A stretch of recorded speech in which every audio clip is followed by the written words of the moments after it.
Hi guys, this is Aditya. आप सभी का स्वागत है आज के इस वीडियो में। आपके सामने बहुत सारी वर्ब्स दिख रही हैं। इतनी सारी वर्ब्स को देख करके, चाहे वो हेल्पिंग है, ऑक्सिलरी है या फिर मोडल वर्ब है, इसकी ग्रामर में अभी हमें नहीं घुसना है। इतनी सारी वर्ब्स को देख करके हमें घबराना नहीं है, बिल्कुल आसान है, इजी है। आज के वीडियो में हम ये समझने वाले हैं कि किसी भी सब्जेक्ट के साथ में, भाई किसी भी सेंटेंस का ये सब्जेक्ट होता है, ही शी, किसी व्यक्ति का नाम, चाहे राहुल है, रमन है, आदित्य है, या फिर किसी जगह का नाम, किसी चीज का नाम, आई यू वी दे, दो लोग, दो से ज्यादा लोगों के नाम, दो से ज्यादा जगहों के नाम, दो से ज्यादा चीजों के नाम, कोई भी सब्जेक्ट हो, उस सब्जेक्ट के साथ में अगर हम किसी वर्ब को लगाएंगे तो क्या मीनिंग निकल के आएगा, ये इंपॉर्टेंट है, ये हम समझेंगे। और ये जितना डिफिकल्ट आपको दिख रहा है ना, ये उतना ही आसान हो जाएगा। क्या क्या वर्ब्स हैं, एक बार नजर मारिए जरा। Is, am, are, was, were, has, have, had, do, does, did, will, shall, will be या will have, should, must, should be या शुड हैव। अब किसी के साथ में शुड बी आया तो क्या मीनिंग बन रहा है, शुड हैव आया तो क्या मीनिंग बन रहा है, must be, must have, is, am, are के साथ टू, हैज, हैव के साथ टू, वॉज, वर के साथ टू लगा तो क्या मीनिंग बन रहा है, had to, will have to, can, could, can be, can have, could be, could have, used to, would be, would have, may, might, may be, may have, might be, might have, should have had, must have had, could have had, may have had, might have had या फिर would have had. शुरुआत करते हैं सबसे पहले is, am, are के साथ में।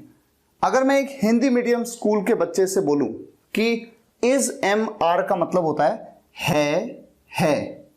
वो है, राहुल है, हूं, मैं हूं, आप हो या हैं, हम हैं, वे, एक से ज्यादा लोगों के लिए दे का यूज करते हैं, वे हैं, राहुल और अमन हैं।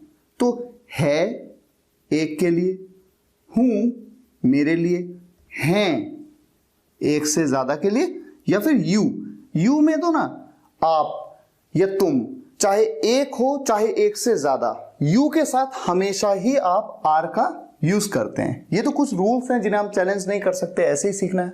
अब अगर सेंटेंस की बात करूं, एक सेंटेंस तो होते हैं सिंपल सेंटेंस, जैसे कि वो घर पर है, ही इज एट होम, मैं स्कूल में हूं, आई एम इन स्कूल, आप मेरे साथ हैं, you are with me, simple. ठीक है। अब एक सेंटेंस होते हैं जो कि प्रेजेंट कंटिन्यूअस टेंस में होते हैं। वो सेंटेंस कैसे बनते हैं, वो खेल रही है, कोई लड़की है, शी इज प्लेइंग, सिंपल। आप घर जा रहे हैं, यू के साथ आर लगता है, यू आर गोइंग होम। कई बार स्टूडेंट्स पूछते हैं गोइंग टू होम कहें या गोइंग होम कहें, दोनों में से आप किसी का भी यूज कर सकते हैं, कोई डिफरेंस नहीं है। अच्छा, इसके अलावा भी इसका एक और यूज होता है, इंटरेस्टिंग है। क्या यूज होता है, जब आप इन वर्ब्स के बाद में इन्हें as a helping verb use कर रहे हैं, इनके बाद में आप किसी वर्ब की थर्ड फॉर्म का यूज कर लें तो वो पैसिव वॉइस में हो जाता है वो सेंटेंस, प्रेजेंट इंडेफिनिट के पैसिव में। और सेंटेंस का सेंस क्या बनता है देखिएगा, ही इज सेंट, सेंड मतलब भेजना, उसकी थर्ड फॉर्म लगा दी सेंट। ही सेंट का मतलब है उसे भेजा जाता है, यह पैसिव वॉइस का सेंटेंस है। She is given a book, अगर ये सेंटेंस है, उसे दिया जाता है, गिवन हो गया ना थर्ड फॉर्म, उसे दी जाती है एक किताब। आई एम टोल्ड, टेल मतलब बताना, मुझे बताया जाता है। यू आर सीन, सी मतलब देखना, उसकी थर्ड फॉर्म सीन का यूज किया, क्या मतलब बनेगा, आपको देखा जाता है। वी आर टॉर्चर्ड, हमें टॉर्चर किया जाता है, यानी कि हमें प्रताड़ित किया जाता है। दे आर ब्लेम्ड, ब्लेम की थर्ड फॉर्म लगा दी तो बताइए क्या बनाए, उन्हें, दे मतलब वे ना, एक से ज्यादा लोगों की बात हो रही है, उन्हें ब्लेम किया जाता है, यानी उन्हें उन पर दोष लगाया जाता है। तो ये सेंस आता है। इज एम आर का यूज सब्जेक्ट्स के साथ में इन्हीं सेंस में होता है, या तो सिंपल सेंटेंस में कि वो घर पर है, वो वहां है, हैं, हूं, एक तो ये। दूसरा प्रेजेंट कॉन्टिन्यूअस टेंस में रहा है, रही है, रहे हैं। और एक जाता है, आता है, खेलता है, भेजा जाता है, बताया जाता है, सुनाया जाता है, कहा जाता है। ये जो पैसिव वॉइस के सेंटेंस है प्रेजेंट इंडेफिनिट टेंस में, उसमें किया जाता है। तो ये तो बात हुई इज एम आर की। अब बात करते हैं वॉज वर की। अच्छा, उससे पहले मैं आपको बता दूं कि इसे अभी आप नोट मत करिए, सिर्फ वीडियो को देखते जाइए, सुनते जाइए। नोट्स मैं आपके लिए तैयार कर रहा हूं, सारे आपको बताने वाला हूं कि कहां पर रखे हैं वो नोट्स आपके लिए, ठीक है। उन्हें देख करके आप एक एक के एग्जाम्पल्स, मीनिंग सब देखेंगे। फिलहाल वॉज वर का मतलब सिंपल है, था, थे, थी। ऐसे सेंटेंसेस में यूज किया जाता है जिनके एंड में क्या होता है, था, थे, थी, बीते कल में, पास्ट में। अब कैसे, जैसे वो घर पर था, ही वॉज एट होम। वो स्कूल में थी, she was in school. Rahul उस दिन मेरे साथ था, Rahul was with me that day. मैं वहां था, आई वॉज देयर। आप वहां नहीं थे, यू के साथ वर लगता है, यू वर नॉट देयर। हम उन दिनों गोवा में थे, we were in Goa those days. तो कुल मिलाकर हमने वॉज वर का यूज किसी भी सब्जेक्ट की अवस्था की जानकारी देने के लिए किया, यानी उसकी स्टेट बताने के लिए कि वो कहां पर था, थे या थी। अब हम जानते हैं कि वॉज वर का यूज पास्ट कॉन्टिन्यूअस टेंस में भी होता है। रहा था, रही थी, रहे थे। देखिए एक बार देख लेते हैं। वो सो रहा था, ही वॉज स्लीपिंग। वो रो रही थी, शी वॉज वीपिंग। मैं हंस रहा था, आई वॉज लाफिंग। आप घर जा रहे थे, यू वर गोइंग होम।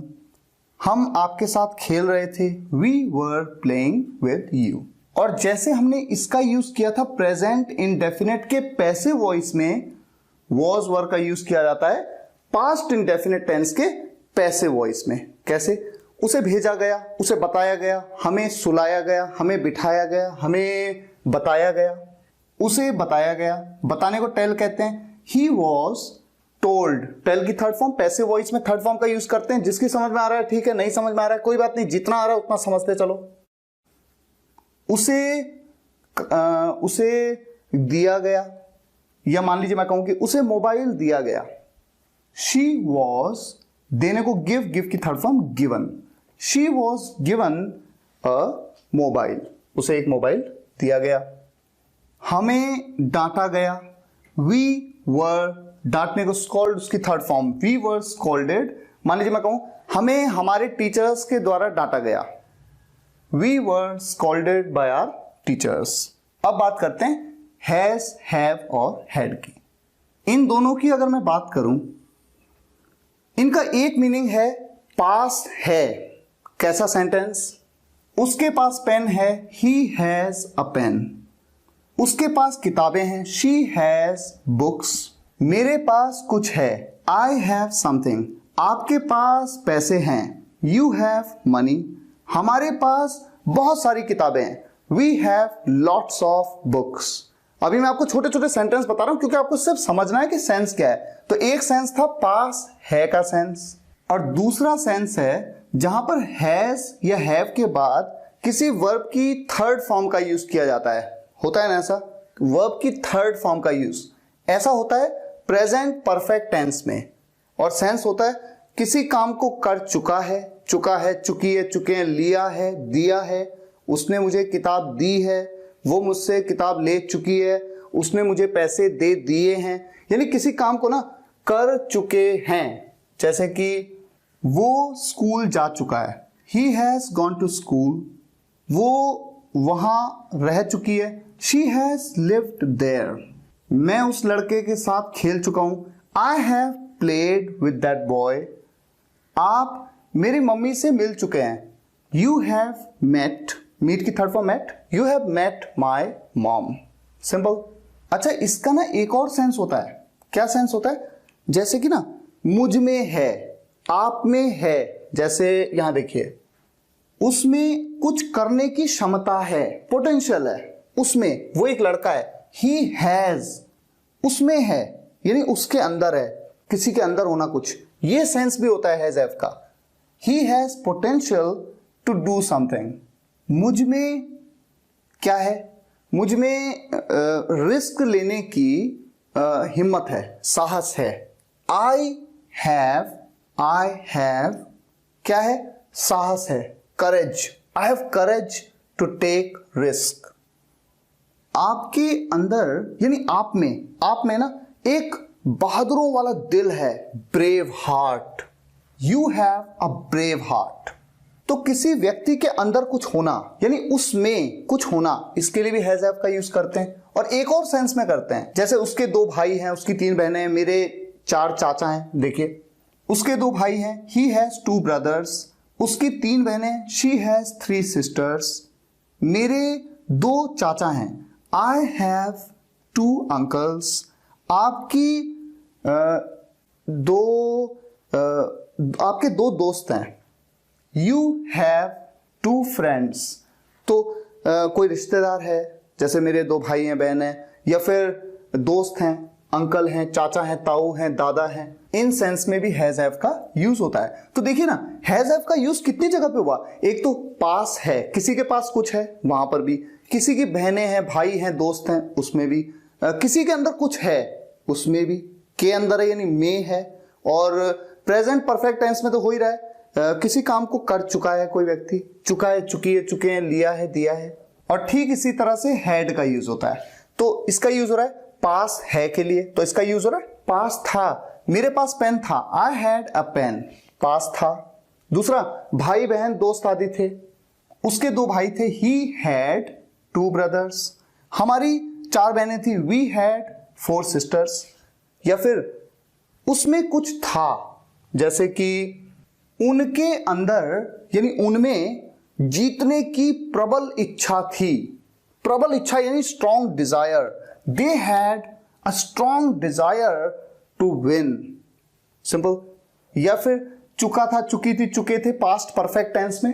कैसे, जैसे वो खेलने जा चुका था, he had gone to play, past perfect में। तो देखिए कितना इंटरेस्टिंग है। और मैं आपको सच कह रहा हूं, अगर आपने इन सभी वर्ब्स को एक एक वर्ब को अगर आपको पता हो ना कि इसके कितने कितने यूज हैं, किस किस तरह के सेंटेंस में, तो 99% ग्रामर तो यहीं पे आपकी कंप्लीट हो जाती है। चलिए अब हम नेक्स्ट मूव करते हैं डू, डज और डिड पे। जिस तरह से इज, एम, आर प्रेजेंट में, वॉज, वर्ब पास्ट में, हैज, हैव प्रेजेंट में, हैड पास्ट में, उसी तरह से डू, डज प्रेजेंट में और डिड पास्ट में। डज का use he, she, Rahul third person singular subject के साथ, डू का यूज बाकी सभी सब्जेक्ट्स के साथ, आई, यू, वी, दे, या किसी भी प्लूरल नामों के साथ में, प्लूरल सब्जेक्ट के साथ में। जबकि पास्ट में डिड का यूज सभी सब्जेक्ट्स के साथ में किया जाता है। अब आप देखेंगे, आप जानते होंगे कि प्रेजेंट इंडेफिनिट टेंस में डू और डज दोनों का यूज तभी किया जाता है जब सेंटेंस नेगेटिव हो। जैसे कि वो स्कूल नहीं जाता है, नहीं जाता है, negative. He does not go to school, वो मेरे साथ नहीं बैठती है, she does not sit with me, मैं उसके साथ नहीं खेलता हूं। मैं, आई के साथ तो डू लगता है, I do not play with him. आप मुझे नहीं जानते हैं, यू डू नॉट नो मी। हमेशा वर्ब की फर्स्ट फॉर्म का ही यूज किया जाता है, जैसे जानने को नो, कहने को से, बताने को टेल, मिलने को मीट। हम आपसे नहीं मिलते हैं, we do not meet you. तो इस तरह से डू और डज का यूज नेगेटिव सेंटेंस में किया जाता है प्रेजेंट इंडेफिनिट टेंस में। लेकिन इसके अलावा डू और डज का यूज ना किसी सेंटेंस में ना थोड़ा जोर देते हुए भी किया जाता है। कैसे, एग्जांपल देखते हैं। मान लीजिए मुझे कहना है वो जाता है, तो मैं कहता हूं ही गोज। ऐसे ही कहा जाता है ना, वो जाता है, ही गोज। या मैं जाता हूं, आई गो।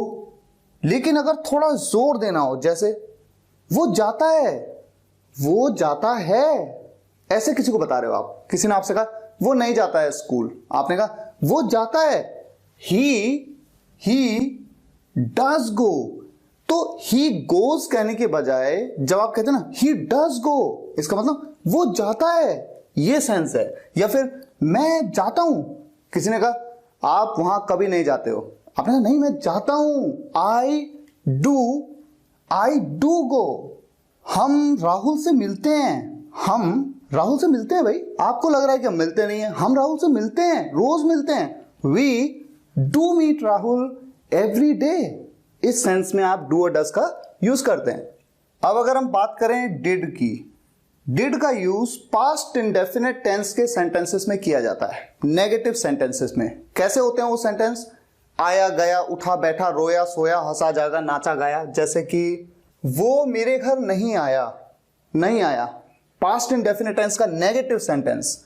ही did not come to my home, वो मेरे साथ नहीं बैठी। She did not sit with me. हमेशा वर्ब की फर्स्ट फॉर्म, जैसे मैंने आपको कहा डू डज के साथ भी, डिड के साथ भी ऐसा ही होगा।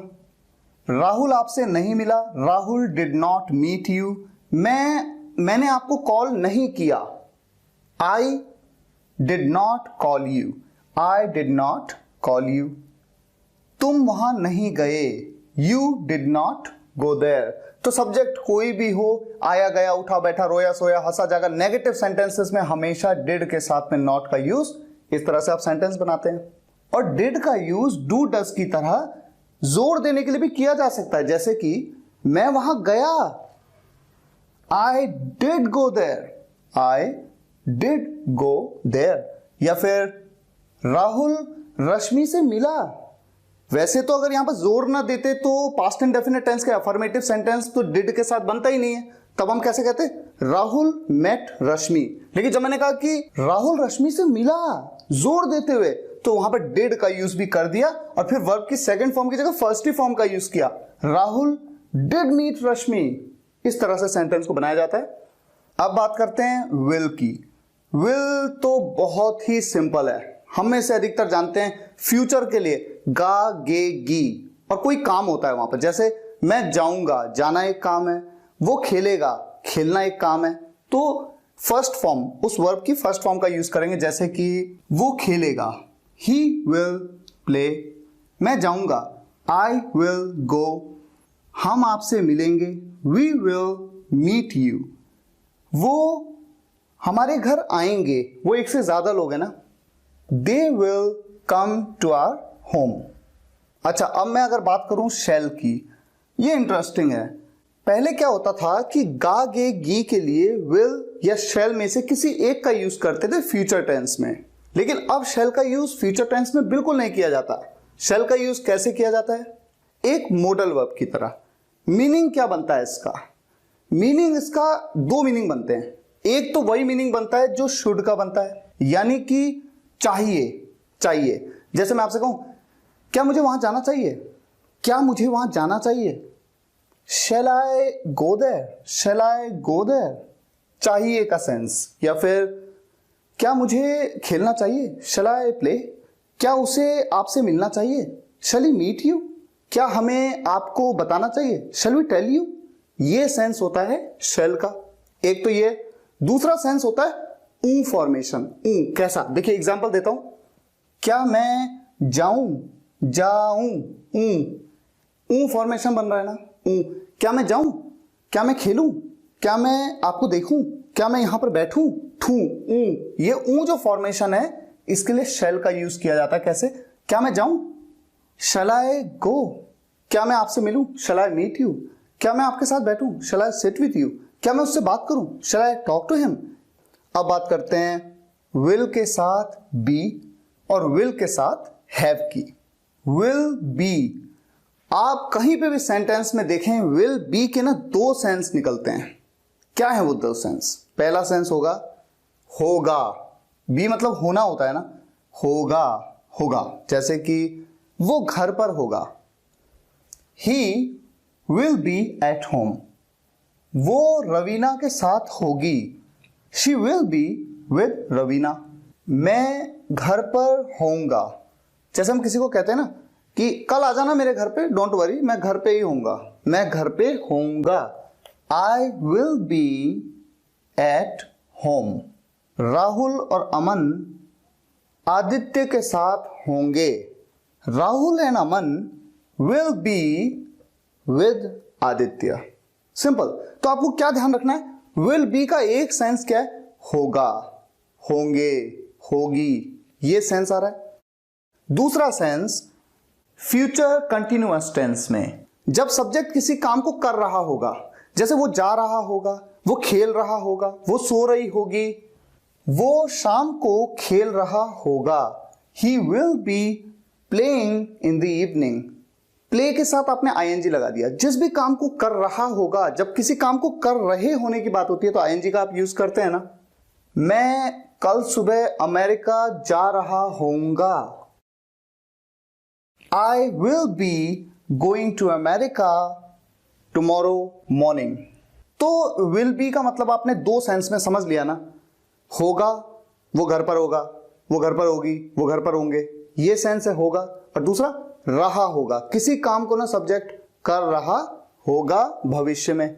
विल हैव के भी दो सेंस हैं।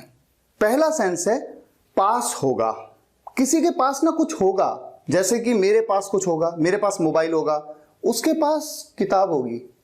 देखिए कैसे, अगले साल मेरे पास एक कार होगी।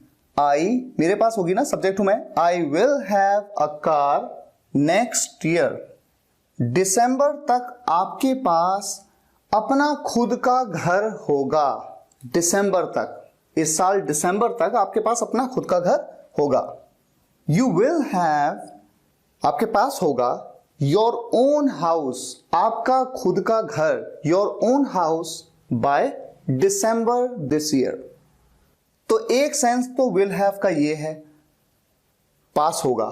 और दूसरा सेंस क्या है, फ्यूचर परफेक्ट टेंस में, जहां पर वर्ब की थर्ड फॉर्म का आप यूज करते हैं। सब्जेक्ट किसी काम को ना कर चुका होगा, किसी काम को कर चुका होगा भविष्य में। एग्जाम्पल क्या हो सकता है, उसे अगले साल, अगले साल, देखिए फ्यूचर की बात होगी, इससे हमेशा ध्यान रखना है क्योंकि ये फ्यूचर टेंस में हम बात कर रहे हैं। तो फ्यूचर में जो अभी नहीं आया है, उसे अगले साल जॉब मिल चुकी होगी। ही विल हैव, मिल चुकी होगी यानी वो पा चुका होगा job. He will have got a job next year. मिलने को गेट कहते हैं ना, गेट, गेट की third form got. He will have got a job next year. आप 2022 तक भारत के प्रधानमंत्री बन चुके होंगे। बनने को क्या बोलते हैं, बिकम। बिकम की थर्ड फॉर्म भी क्या होती है, become. You will have become the Prime Minister of India by 2022, by 2022, 2022 तक। धीरे धीरे ही सही, लेकिन ये सब समझ में आ रहा है ना आपको, ये सब आएगा, सब आसान है। ठीक है, चलिए अब नेक्स्ट मूव करते हैं शुड पे। हम में से कौन नहीं जानता कि शुड का यूज चाहिए के सेंस के लिए किया जाता है, जैसे कि उसे जाना चाहिए, ही शुड गो। मुझे खेलना चाहिए, आई शुड प्ले। हमें लड़ना नहीं चाहिए, we should not fight. Simple है। लेकिन मस्ट का यूज तब किया जाता है जब हम ना जोर देते हैं, जरूर चाहिए। ये तो है चाहिए, ये है जरूर चाहिए। जैसे उसे जरूर जाना चाहिए, ही मस्ट गो। अब किसी व्यक्ति के पापा जी हॉस्पिटल में एडमिट हैं, तो क्या उसे जाना नहीं चाहिए, ये तो मस्ट है ना। He must go to hospital. हमें अपने देश को सक्षम बनाना चाहिए, जरूर बनाना चाहिए। We must empower our nation. हमें गरीबों की मदद जरूर करनी चाहिए। कैसे बनेगा, we must help the poor. जब आप कहते हैं ना द पुअर का मतलब जितने भी गरीब हैं सबकी बात हो गई। यहां पर ये नहीं कि गरीबों बोला तो पुअर्स लगा देंगे, नहीं, द पुअर बस। उन्हें वहां जरूर जाना चाहिए, दे मस्ट गो देयर। तो शुड और मस्ट बहुत सिंपल है, यह है चाहिए, यह है जरूर चाहिए। अब देखते हैं शुड बी और शुड हैव। शुड बी का सेंस बहुत ही सिंपल है। बी मतलब होना, जैसे ये था होगा, गागेगी, होगा, ये क्या है, होना चाहिए।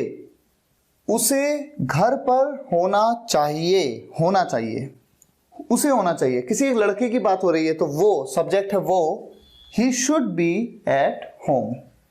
मुझे आपके साथ होना चाहिए, I should be with you. आपको रवि के साथ होना चाहिए, you should be with Ravi. हमें अगले साल अमेरिका में होना चाहिए, we should be in America next year. Rahul और अमन को इस वक्त स्कूल में होना चाहिए। वो यहां क्या कर रहे हैं, घूम रहे हैं यहां पर? नहीं, उन्हें स्कूल में होना चाहिए। Rahul and Aman should be in school right now. तो इस तरह से शुड बी का यूज करते हैं। अब देखते हैं शुड हैव। अच्छा, शुड हैव के ना दो सेंस होते हैं। पहला सेंस होता है पास होना चाहिए। जब भी कहीं पे आप हैज हैव देखते हैं ना तो इसका मतलब होता है पास, मेरे पास कुछ है, उसके पास कुछ है। तो देखिए शुड हैव का मतलब पास होना चाहिए, एक सेंस तो ये है। उसके पास मोबाइल होना चाहिए, ही शुड हैव अ मोबाइल। उसके पास किताबें होनी चाहिए, कोई लड़की की बात हो रही है, she should have books. Rahul के पास पैसे होने चाहिए, राहुल शुड हैव मनी। मेरे पास कुछ होना तो चाहिए, I should have at least something. कम से कम कुछ तो होना चाहिए, एटलीस्ट समथिंग। हमारे पास कम से कम 5,000 रुपए होने चाहिए, we should have at least 5,000 rupees. तो एक सेंस तो ये हो गया ना, शुड हैव का मतलब पास होना चाहिए। और दूसरा सेंस क्या होता है, शुड हैव के बाद वर्ब की थर्ड फॉर्म का यूज करो और चाहिए था का सेंस बनाओ। किसी काम को ना सब्जेक्ट के द्वारा किसी काम को करना चाहिए था। अब जैसे यहां पर देखिए, शुड का मैंने क्या बोला था आपको, मुझे जाना चाहिए, आई शुड गो, है ना। शुड के बाद वर्ब की फर्स्ट फॉर्म गो का यूज किया। लेकिन अगर मैं कहूं कि मुझे जाना चाहिए था, बीते कल में मुझे जाना चाहिए था, चाहिए था, तो चाहिए के लिए शुड, शुड हैव का मतलब चाहिए था। तो ये दूसरा सेंस है। पहला सेंस क्या था, पास होना चाहिए, और दूसरा सेंस है चाहिए था, सब्जेक्ट के द्वारा किसी काम को करना चाहिए था। तो मुझे जाना चाहिए था, आई शुड हैव, जाने को गो कहते हैं, उसकी थर्ड फॉर्म का यूज करेंगे, हमेशा ध्यान रहे, आई शुड हैव गॉन। उसे आना चाहिए था, ही शुड हैव कम। कम की थर्ड फॉर्म भी कम होती है ना, ही शुड हैव कम। उसे नाचना चाहिए था, यानी उसे डांस करना चाहिए था, she should have danced. Dance की थर्ड फॉर्म डांस्ड। हमें अपने देश के लिए लड़ना चाहिए था, we should have fought for our nation. Rahul और अमन को मेरे घर आना चाहिए था, Rahul and Aman should have come my home. Guys, जब हम कहते हैं कि हमें इंग्लिश बोलनी नहीं आती, तो क्या हमें इंग्लिश लिखनी आती है? क्या हम सेंटेंस को, मैंने जितने तरीके के सेंटेंस बनाए, अगर इन सेंटेंसेस को मैं आपसे कहूं कि आप लिखो, तो क्या आप लिख सकते हैं? अगर आप लिख नहीं सकते तो आप बोलेंगे कैसे? बोलने के लिए पहले लिखना तो आना चाहिए ना। इसलिए ग्रामर इंपॉर्टेंट होती है। एक एक वर्ब को जानना आपके लिए इंपॉर्टेंट है। अब हम आगे बढ़ते हैं मस्ट बी और मस्ट हैव पर। लेकिन इसे बताने से पहले बहुत इंपॉर्टेंट है ये, अभी आपको बहुत इंटरेस्टिंग चीज इसके बारे में पता चलेंगी, लेकिन उससे पहले is am are plus to, इससे शुरुआत करते हैं। इज एम आर के साथ में जैसे ही टू लगाया, इसका मतलब हो गया किसी काम को करना है, किसी काम को करना है। और जिस काम को करना है ना, टू के बाद उसकी फर्स्ट फॉर्म, उस वर्ब की, उस क्रिया की फर्स्ट फॉर्म का आप यूज कर लेंगे। कैसे? जैसे मैं कहता हूं मुझे स्कूल जाना है, I am to go to school. Rahul को आज मेरे घर आना है, राहुल इज, राहुल के साथ तो इज लगेगा ना, Rahul is to come to my home today. हमें आपसे मिलना है, हमें मिलना है, वी आर टू, वी के साथ आर लगता है ना, we are to meet you. तो इज एम आर के साथ जैसे आपने देखा टू आया तुरंत, तो उसके बाद हमेशा वर्ब की फर्स्ट फॉर्म आएगी और इसका सेंस होगा कि सब्जेक्ट को किसी काम को करना है। हालांकि एक बात मैं आपको बता देता हूं, यहां पर अब एडवांस इंग्लिश में, या फिर एडवांस इंग्लिश ही नहीं बल्कि आप दोनों तरीके से यूज कर सकते हैं। या तो आप कह सकते हैं कि जैसे मुझे आपसे मिलना है, I am to meet you, या फिर इज एम आर के तुरंत बाद आप सपोज्ड का यूज कर लें। कैसे? मुझे आपसे मिलना है, I am suppose to meet you, आपको मेरे घर आना है। You are suppose to come to my home. तो आप समझ गए कि इज एम आर के साथ टू का यूज कर लो, या फिर इज एम आर के बाद ना सपोज्ड का यूज कर लो, उसके बाद टू लगा लो, सेंस बिल्कुल सेम आता है। अब थोड़ा सा नेगेटिव और इंटेरोगेटिव सेंटेंस देखते हैं। जैसे मैं आपसे कहूं कि मुझे स्कूल नहीं जाना है, I am not to go to school. तो एक तरीका तो ये हो गया, I am not to go to school, एक तरीका ये। और दूसरा सपोज्ड के साथ, I am not suppose to go to school. क्या मुझे स्कूल जाना है? अब इंटरोगेटिव सेंटेंस, क्या मुझे स्कूल जाना है, क्या के लिए आप क्या करेंगे? एम को उठा के शुरुआत में ले आएंगे, am I to go to school, या तो एक तरीका ये होगा। और अगर सपोज्ड के साथ यूज करेंगे तो क्या, am I suppose to go to school, am I suppose to go to school. तो आप दोनों तरीके से सेंटेंसेस को बनाने की प्रैक्टिस कर सकते हैं। और इससे रिलेटेड एग्जांपल्स या इस कॉन्सेप्ट को सब मैंने आपको बताया है spokenenglish.guru वेबसाइट पे। आपको मैंने पिछले वीडियो लेक्चर में बताया था इस बात को, पिछले पार्ट में, कि आप जाइएगा www.spokenenglish.guru वेबसाइट पे, वहां पर मेन्यू में ब्लॉग पे जाइएगा। ब्लॉग में आपको ग्रामर एंड स्पोकन टॉपिक्स ये टैब मिलेगा, इस पे क्लिक करिएगा और उसके बाद आर्टिकल है all verbs in English grammar. सभी वर्ब्स जो मैं कवर कर चुका हूं और मैं आगे कवर कर रहा हूं, सब आपको वहां पर मिलेंगी विद एग्जांपल्स। तो चलिए अब आगे बढ़ते हैं। देखिए, आपने ये समझ लिया कि is am are plus to का मतलब है करना है किसी काम को, ठीक है। और is am are plus suppose to, आप सपोज भी लगा दें इसके बाद तो भी सेंस बिल्कुल सेम है। दोनों तरीके से सेंटेंस को बनाया जा सकता है। अब बात आती है हैज हैव के साथ टू की।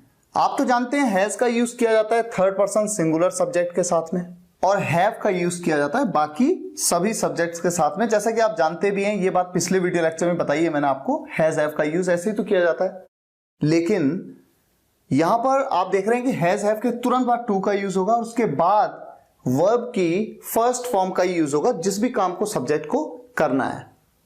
टू के बाद ना हमेशा वर्ब की फर्स्ट फॉर्म, ये आप ध्यान रखिए, पहला पॉइंट। दूसरी चीज, इसका मीनिंग क्या निकलता है? इसके दो मीनिंग निकलते हैं, ध्यान से समझिएगा इसको। इसके दो मीनिंग निकलते हैं। पहला मीनिंग तो वही होता है जो इज एम आर का होता है, सब्जेक्ट को किसी काम को करना है, लेकिन उस काम को करना ना थोड़ा इंपॉर्टेंट है। जैसे कि कल मेरा एग्जाम है, मुझे स्कूल जाना है। अब अगर मैं यहां पर कहूं मुझे स्कूल जाना है, तो बोलने में तो मैं ऐसे भी बोल सकता हूं I am to go to school या I am suppose to go to school, लेकिन ये जाना जरूरी है क्योंकि एग्जाम है। तो ऐसे में ये बोलना ज्यादा बेहतर है, I have to go to school. तो पहला सेंस तो क्लियर है कि सब्जेक्ट को किसी काम को करना है, थोड़ा जरूरी है, उसके लिए हैज हैव के बाद टू का यूज करेंगे।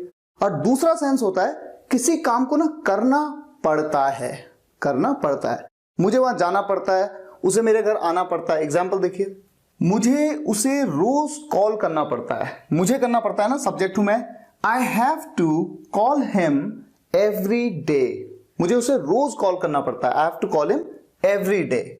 उसे रोज स्कूल जाना पड़ता है। मान लीजिए कोई लड़की है, she has to go to school every day. तो किसी भी सब्जेक्ट को जब कोई काम करना पड़ता है, उसके लिए आप हैज या हैव के साथ में टू का यूज करते हैं, इस फॉर्मेशन का यूज करते हैं। तो दो सेंस क्लियर है, एक तो किसी काम को करना है, बिल्कुल वैसे ही सेंटेंस जैसे यहां पर यूज किए, बस फर्क इतना है कि जब आप उन सेंटेंसेस को बोलोगे ना, तो थोड़ा सा आपके मन में ना एक इंपॉर्टेंस देने वाली बात होगी कि हाँ ये थोड़ा, ये काम करना ना थोड़ा जरूरी है। और दूसरा सेंस, किसी काम को करना पड़ता है। अच्छा, जैसे यहां पर आपने देखा था इज एम आर के बाद हमने सपोज टू कहा तो सेंस बिल्कुल सेम आया। उसी तरह से हैज हैव के बाद जब हम गॉट का यूज करते ना, GOT गॉट, तो भी सेंस बिल्कुल सेम आता है। एग्जाम्पल क्या है, देखिए आपकी स्क्रीन पे दो सेंटेंस लिखे हैं। पहला सेंटेंस है I have to go to school, मुझे स्कूल जाना है। अब इसी सेंटेंस को ना मैं ऐसे भी कह सकता हूं I have got to go to school, यानी हैव के तुरंत बाद गॉट का यूज कर दिया, कोई फर्क नहीं पड़ेगा, बिल्कुल सेम मीनिंग है। I have to go to school बोलूं चाहे I have got to go to school बोलूं, कोई फर्क नहीं है। इसी तरह से एक सेंटेंस है राहुल को मार्केट जाना पड़ता है, Rahul has to go to market, यहां पर हैज टू की जगह पे ना हैज गॉट टू का भी यूज किया जा सकता है। Rahul has got to go to market. तो कुल मिलाकर आप समझ गए कि आप चाहे तो हैज टू का यूज कर लें, हैज टू या हैव टू का, और इसके बजाय हैज या हैव के तुरंत बाद गॉट का भी यूज कर सकते हैं, तो कोई प्रॉब्लम नहीं है। अब जरा मैं ना एक सेंटेंस ऐसा बनाता हूं जो नेगेटिव और इंटरोगेटिव में भी बनाता हूं। जैसे कि सिंपल सा सेंटेंस, उसे टीवी देखनी पड़ती है, उसे टीवी देखनी पड़ती है, वो कोई लड़का है। He has to watch the TV. Simple. इस सेंटेंस को ऐसे तो बनाया जा सकता है, गॉट के साथ कैसे बनाए, he has got to watch the TV. हो गई बात सिंपल। नेगेटिव में बनाते हैं, उसे टीवी नहीं देखनी पड़ती है, उसको सारी इंफॉर्मेशन मोबाइल पे ही मिल जाती है, तो टीवी देखने की जरूरत ही नहीं पड़ती, उसे टीवी नहीं देखनी पड़ती है। He has not to watch the TV, एक तो तरीका ये, और दूसरा तरीका गॉट के साथ, he has not got to watch the TV. तो he has not got to watch the TV. कुल मिला के नेगेटिव सेंटेंसेस में हैज या हैव के तुरंत बाद आप नॉट का यूज करेंगे। और इंटरोगेटिव सेंटेंसेस में क्या उसे टीवी देखनी पड़ती है, क्या उसे टीवी देखनी पड़ती है। हैज ही, पहले हैज आएगा ना, has he to watch, has he to watch the TV. और ये दूसरा तरीका, has he got to watch the TV, has he got to watch the TV. हालांकि सिंपल है, लेकिन फिर भी मैंने आपको एग्जांपल्स दिए समझाने के लिए, तो आप कुल मिला के इन दोनों को कवर कर चुके हैं। अब हम बढ़ते हैं इन दोनों पे। पहला है वॉज वर्ब के साथ टू, दूसरा है हैड के साथ टू। ये तो बिल्कुल वैसा ही है जैसा ये है, फर्क इतना है, ये है हूं प्रेजेंट में किसी काम को करना है, और यहां पर किसी काम को करना था। इसके दो मीनिंग थे, किसी काम को करना है जरूरी है, और किसी काम को करना पड़ता है। इसका मीनिंग क्या है, इसके तीन मीनिंग है, ये बहुत इंपॉर्टेंट है। किसी काम को करना था जरूरी है, जैसे ये था ना, किसी काम को करना है जरूरी है, किसी काम को करना था जरूरी है। दूसरा, किसी काम को करना पड़ता था, जैसे ये था ना, किसी काम को करना पड़ता है, यह किसी काम को करना पड़ता था। लेकिन इसका एक और मीनिंग है, किसी काम को करना पड़ा। ठीक है, तो किसी काम को करना था, किसी काम को करना पड़ता था, या किसी काम को करना पड़ा। एग्जाम्पल लें। पहला एग्जाम्पल, उसे आपको बताना था, he was to tell you. बताने को टेल कहते हैं, या फिर सपोज टू के साथ में बना सकते हैं आप इस सेंटेंस को, he was suppose to tell you. मुझे आज शाम को फुटबॉल खेलना था, I was to play football today in the evening, या फिर I was suppose to play football in the evening. आपको मीटिंग के लिए जाना था, you were to go for a meet या मीटिंग, मीट या मीटिंग, दोनों में से किसी का भी यूज कर सकते हैं, दोनों तरीके से बोला जाता है। और सपोज टू के साथ कैसे कहेंगे, you were suppose to go for a meet या फॉर अ मीटिंग। ठीक है, तो ये सिंपल इसकी तरह ही है, सपोज टू का भी यूज कर सकते हैं और सपोज का यूज नहीं भी कर सकते। हैड टू की बात करें, मैंने बताया तीन सेंस के, करना पड़ता था, करना था, या फिर करना पड़ा। तो करना था थोड़ा जरूरी है, तो वो तो बिल्कुल वैसे ही है जैसे यहां पर था कि मुझे जाना था, थोड़ा अर्जेंट है, थोड़ा इंपॉर्टेंट है, आई हैड टू गो। आपको आना था, यू हैड टू कम। उसे खेलना था, ही हैड टू प्ले। हमें सोचना था, वी हैड टू थिंक। हमें सोचना पड़ता था, इसके लिए भी आप कैसे बनाएंगे, वी हैड टू थिंक। और हमें सोचना पड़ा, इसके लिए भी आप ऐसे ही कहेंगे, वी हैड टू थिंक। तो इंग्लिश कितनी इंटरेस्टिंग लैंग्वेज है कि एक ही सेंटेंस है, वी हैड टू थिंक, और इस सेंटेंस को तीन अलग अलग सेंस के लिए बोलना पड़ सकता है। पहला सेंस है हमें सोचना था, दूसरा सेंस है हमें सोचना पड़ता था, और तीसरा सेंस है हमें सोचना पड़ा। आप देख सकते हैं कितना इंपॉर्टेंट है। जैसा हमने देखा, किसी काम को करना है, किसी काम को करना है जरूरी है, या फिर किसी काम को करना पड़ता है। किसी काम को करना था, किसी काम को करना था, जरूरी था उसको करना, या फिर किसी काम को करना पड़ता था, या किसी काम को करना पड़ा। अब ये है किसी काम को करना पड़ेगा या किसी काम को करना होगा, विल हैव टू। जैसे कि एग्जाम्पल, मुझे आपसे मिलना पड़ेगा। I will have to meet you. हमें आपके घर आना पड़ेगा। Will have to come to your home. उन्हें आपसे बात करनी पड़ेगी। बात करने को talk. They'll have to talk to you. उसे मेरे साथ बैठना पड़ेगा। कोई लड़का है, he'll have to sit with me. Simple है। और नेगेटिव होता तो will के बाद not का यूज यहां पर कर दो। will have के बीच में not का यूज। उसे वहां नहीं जाना पड़ेगा। He'll not have to go there. He will not have to go there. तो उसे वहां नहीं जाना पड़ेगा या उसे वहां नहीं जाना होगा, बात तो एक ही है ना, सेंस बिल्कुल सेम है। मुझे नहीं आना पड़ेगा यानी मुझे नहीं आना होगा। उसे स्कूल नहीं जाना होगा यानी उसे स्कूल नहीं जाना पड़ेगा, तो बात एक ही है।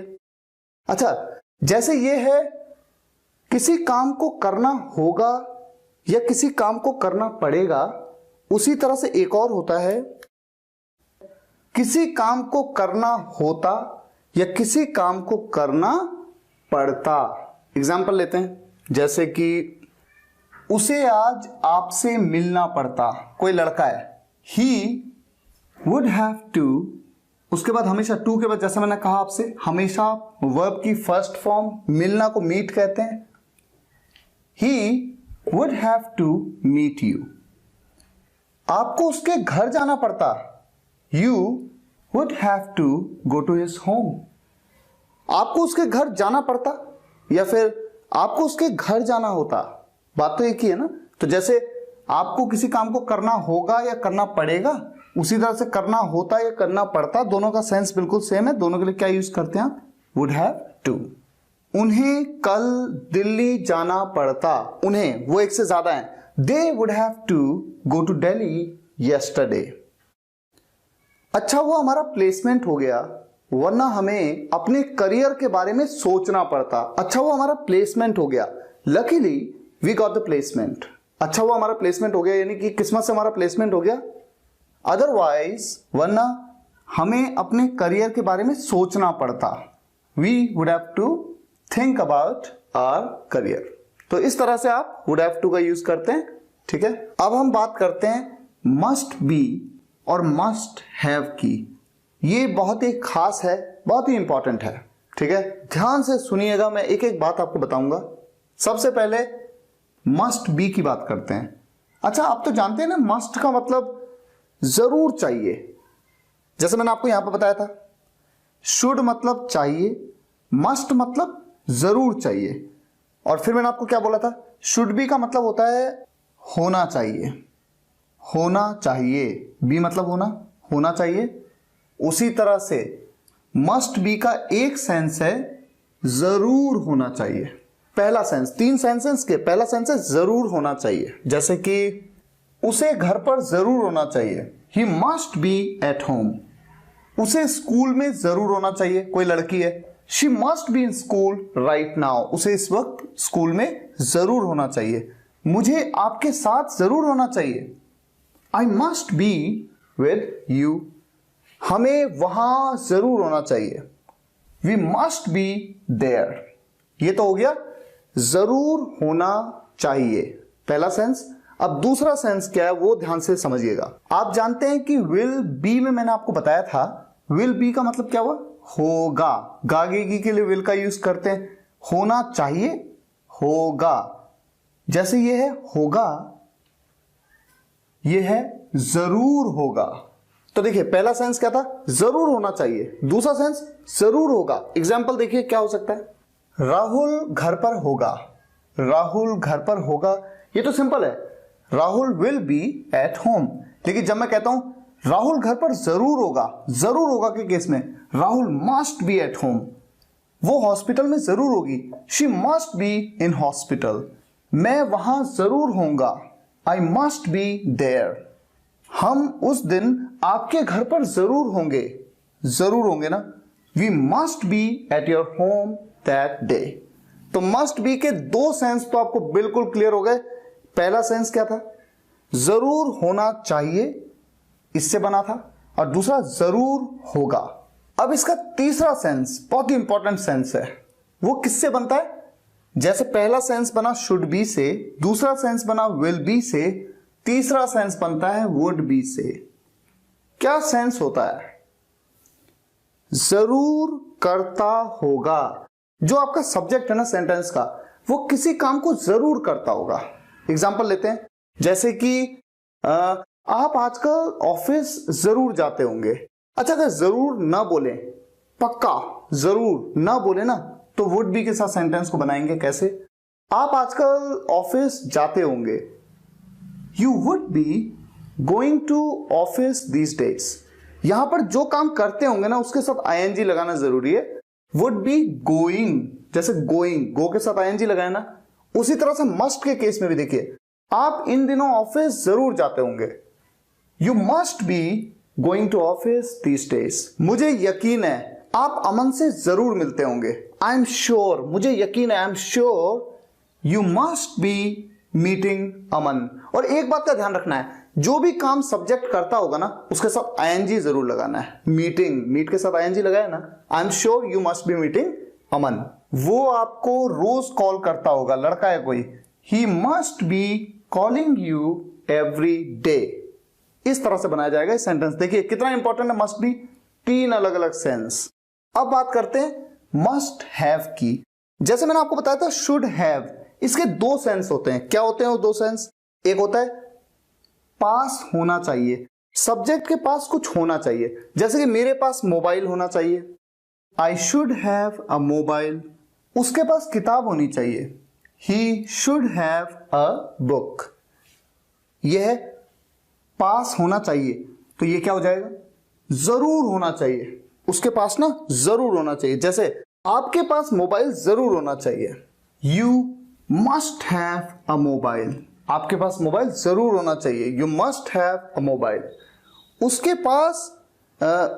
पास कार जरूर होनी चाहिए, लड़का है कोई, he must have a car. एक तो ये हो गया जरूर होना चाहिए, और दूसरा सेंस जरूर होगा। जैसे यहां पर है विल हैव का मतलब क्या है? पास होगा। उसी तरह से सब्जेक्ट के पास जरूर होगा। जैसे कि राहुल के पास कैलकुलेटर जरूर होगा। सब्जेक्ट है Rahul, Rahul must have a calculator. उन लड़कियों के पास किताबें जरूर होंगी। दोज गर्ल्स, यानी सब्जेक्ट हैं वो लड़कियां, those girls must have books. ठीक है, तो 2 सेंस तो क्लियर हो गए ना। एक है जरूर होना चाहिए किसी के पास, सब्जेक्ट के पास कुछ जरूर होना चाहिए, और दूसरा सेंस सब्जेक्ट के पास जरूर होगा। और तीसरा सेंस क्या है? अगर आपको याद हो, शुड हैव के 2 सेंस में से दूसरा सेंस क्या था? चाहिए था। आपको याद है? शुड मतलब चाहिए, शुड हैव मतलब चाहिए था। उसी तरह से मस्ट हैव का जो तीसरा सेंस है, 2 सेंस तो बता चुका मैं आपको, तीसरा सेंस है जरूर चाहिए था। ठीक है, जरूर चाहिए था, किसी काम को ना जरूर करना चाहिए था। एग्जाम्पल क्या हो सकते हैं? जैसे आपको अपने पापा से जरूर मिलना चाहिए था, यू मस्ट हैव, और उसके बाद जिस भी काम को करना चाहिए था बोला, उसकी थर्ड फॉर्म का आप यूज करेंगे, you must have met your father. हमें आपके घर जरूर आना चाहिए था, वी हमें आना चाहिए था, we must have come your home. Must have come की थर्ड फॉर्म भी कम होती है ना, कम, केम, कम, तो we must have come your home. आज आप समझ पाए मस्ट बी का यूज 3 अलग अलग सेंस में किया जाता है, और मस्ट हैव का यूज भी 3 अलग अलग सेंस में किया जाता है। अब बात करते हैं कैन की। कैन का यूज 2 सेंस में किया जाता है। पहला सेंस होता है सकता है, सकता है, एबिलिटी की बात होती है, समर्थता की बात होती है। आप सक्षम हैं उस काम को करने के या नहीं है। मैं आपसे कहूं कि 1 ईंट अपने हाथ पे उठा लो, आप उठा लोगे? आप कहोगे हाँ मैं उठा सकता हूं। लेकिन अगर मैं आपसे कहूं कि 1000 ईंट उठा लो, तो आप कह सकते हैं कि मैं नहीं उठा सकता, मैं नहीं उठा सकता, यानी मैं एबल नहीं हूं, मैं समर्थ नहीं हूं इतनी सारी ईंटों को उठाने के। तो कैन का यूज हमेशा एबिलिटी के लिए होता है, समर्थता के लिए सकता है। एग्जाम्पल क्या हो सकता है? वो पर्वत पर चढ़ सकता है, ही कैन, चढ़ने को क्लाइंब कहते हैं, क्लाइंब द माउंटेन। मैं एग्जाम आसानी से पास कर सकता हूं, यानी मुझ में वो काबिलियत है। I can pass the exam easily, बहुत इजी होता है ना, कैन तो कुछ डिफिकल्ट है ही नहीं। जैसे कि आप मैच जीत सकते हैं, you can win the match. मैं कंटिन्यूअसली 5 किलोमीटर दौड़ सकता हूं, I can run continuously for 5 kilometres. ठीक है, सिंपल, कैन का ये सिंपल सा यूज है। और दूसरा यूज होता है किसी से कोई परमिशन मांगना या परमिशन देना, अनुमति लेना या अनुमति देना। जैसे कि आपको कॉल करता हूं और मैं कहता हूं कैन आई टॉक टू विभाति, क्या मैं विभाति से बात कर सकता हूं? आप मुझे कहते हैं हाँ आप कर सकते हैं, yes you can, yes you can. मैंने आपसे पूछा can I talk to Vibhati, can I talk to Vibhati. मैंने आपसे पूछा, परमिशन मांगी और आपने परमिशन दे दी, यस यू कैन। मैं आपसे पूछता हूं can I meet you tomorrow, क्या मैं आपसे कल मिल सकता हूं? और आप कहते हैं नो यू कांट, नहीं आप नहीं मिल सकते।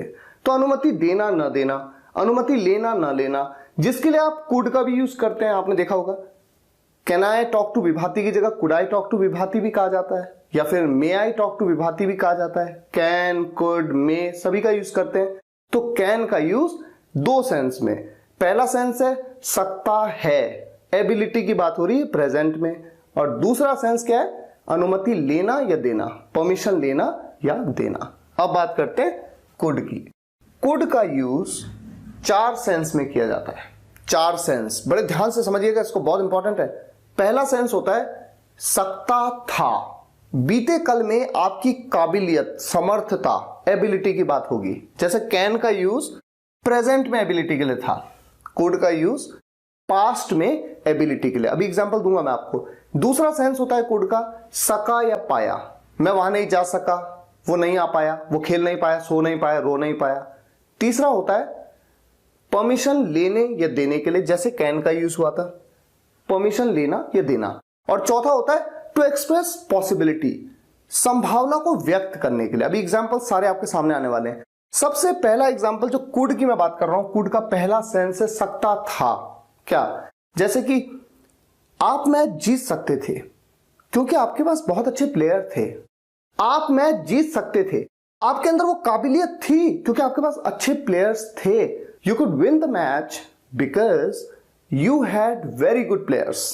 दूसरा example, he could climb the mountain because he had a very good experience.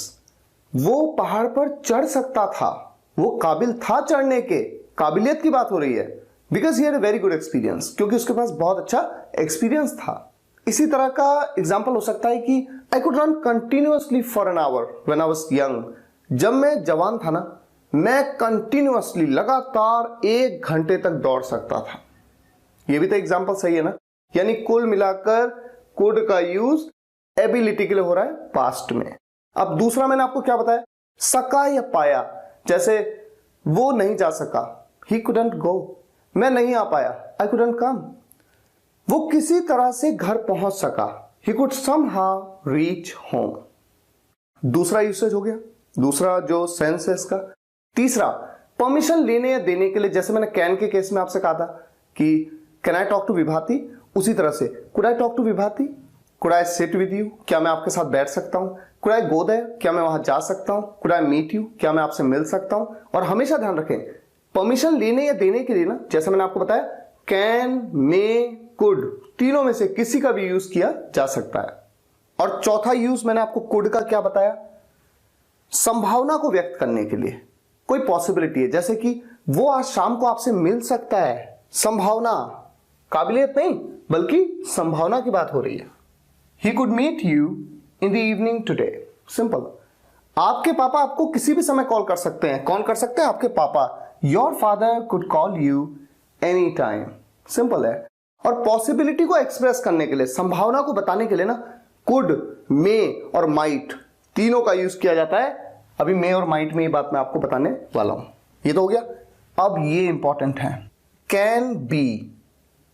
Can be का यूज केवल एक सेंस में किया जाता है, किसी के द्वारा कुछ किया जा सकता है, किसी के द्वारा किसी काम को किया जा सकता है। ये जो होता है ना, ये कैन का पैसिव वॉइस होता है। अगर आपको पैसिव वॉइस के बारे में नहीं पता कोई बात नहीं, उसे छोड़ दीजिए फिलहाल के लिए। ऐसा समझिए जैसे इसका मतलब है किसी के द्वारा किसी काम को किया जा सकता है, जैसे कि ये टारगेट अचीव किया जा सकता है। और जिस भी काम को किया जा सकता है ना, उसकी थर्ड फॉर्म का यूज करना है। ये काम, ये टारगेट अचीव किया जा सकता है। This target can be achieved.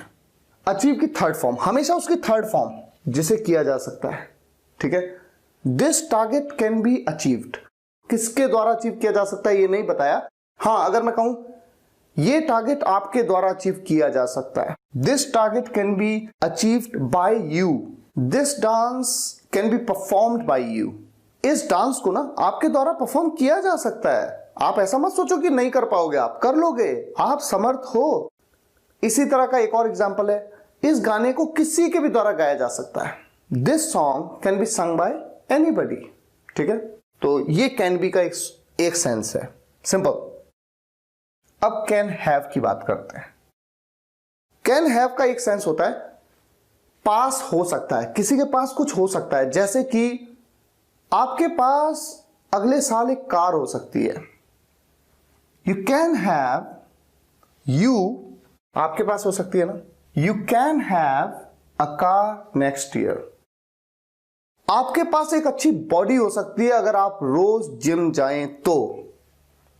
You can have a good personality या a good body if you go to gym every day। आपके पास एक अच्छी बॉडी हो सकती है, पर्सनालिटी हो सकती है अगर आप रोज जिम जाओ तो। उसके पास जल्द ही एक अच्छी जॉब हो सकती है।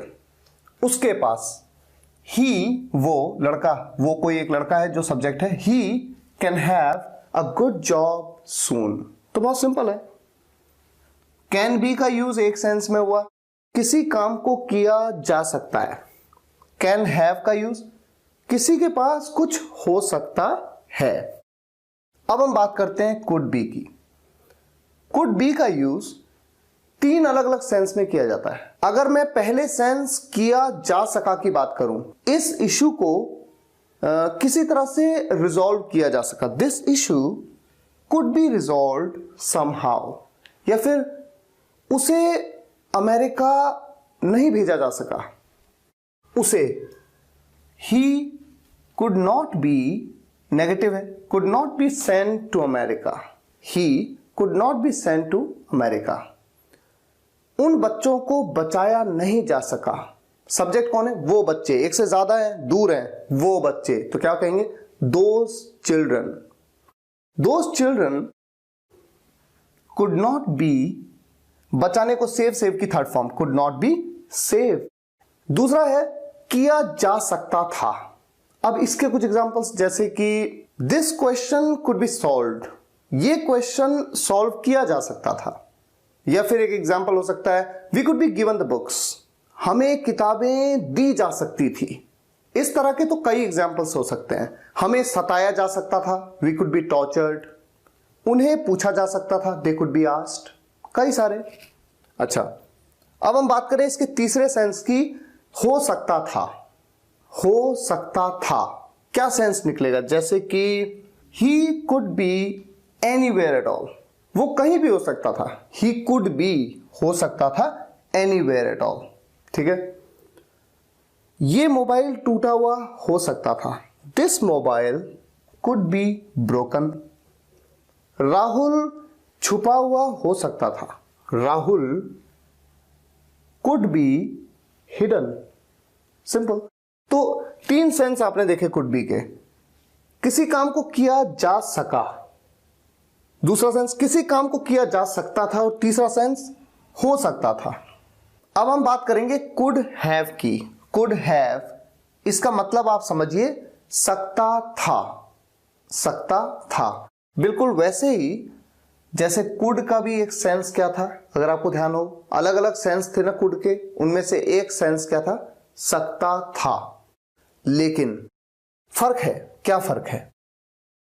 कुड का यूज जब सकता था के सेंस के लिए किया जाता है तो वहां पर समर्थता यानी एबिलिटी की बात होती है। ये बात मैंने बताई थी आपको।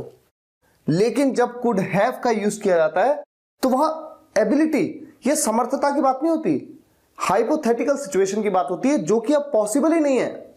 इस बात को समझने के लिए कुछ सेंटेंस मुझे आपको बताने होंगे। देखिए 2 सेंटेंस मैं आपकी स्क्रीन पे रखता हूं। पहला सेंटेंस है I could run 5 kilometres a day when I was young, और दूसरा सेंटेंस है I could have joined a gym when I was young. पहले सेंटेंस का मतलब है मैं एक दिन में 5 किलोमीटर्स दौड़ सकता था जब मैं जवान था, जब मैं यंग था। यहां पर मैं अपनी काबिलियत के बारे में आपको बता रहा हूं कि मेरे अंदर इतनी क्षमता थी, मैं इतना काबिल था, मैं समर्थ था, एबल था कि मैं 5 किलोमीटर एक दिन में दौड़ सकता था। और दूसरे सेंटेंस का मतलब है मैं जिम ज्वाइन कर सकता था जब मैं यंग था। यहां पर सेंस पता है कैसा है? सेंस कुछ ऐसा है जैसे कि जब मैं यंग था ना तो मैं जिम ज्वाइन कर सकता था, मैंने क्यों नहीं किया, एक दुख है मुझे, एक रिग्रेट की फीलिंग है मेरे अंदर। I could have joined a gym when I was young, मैंने नहीं किया।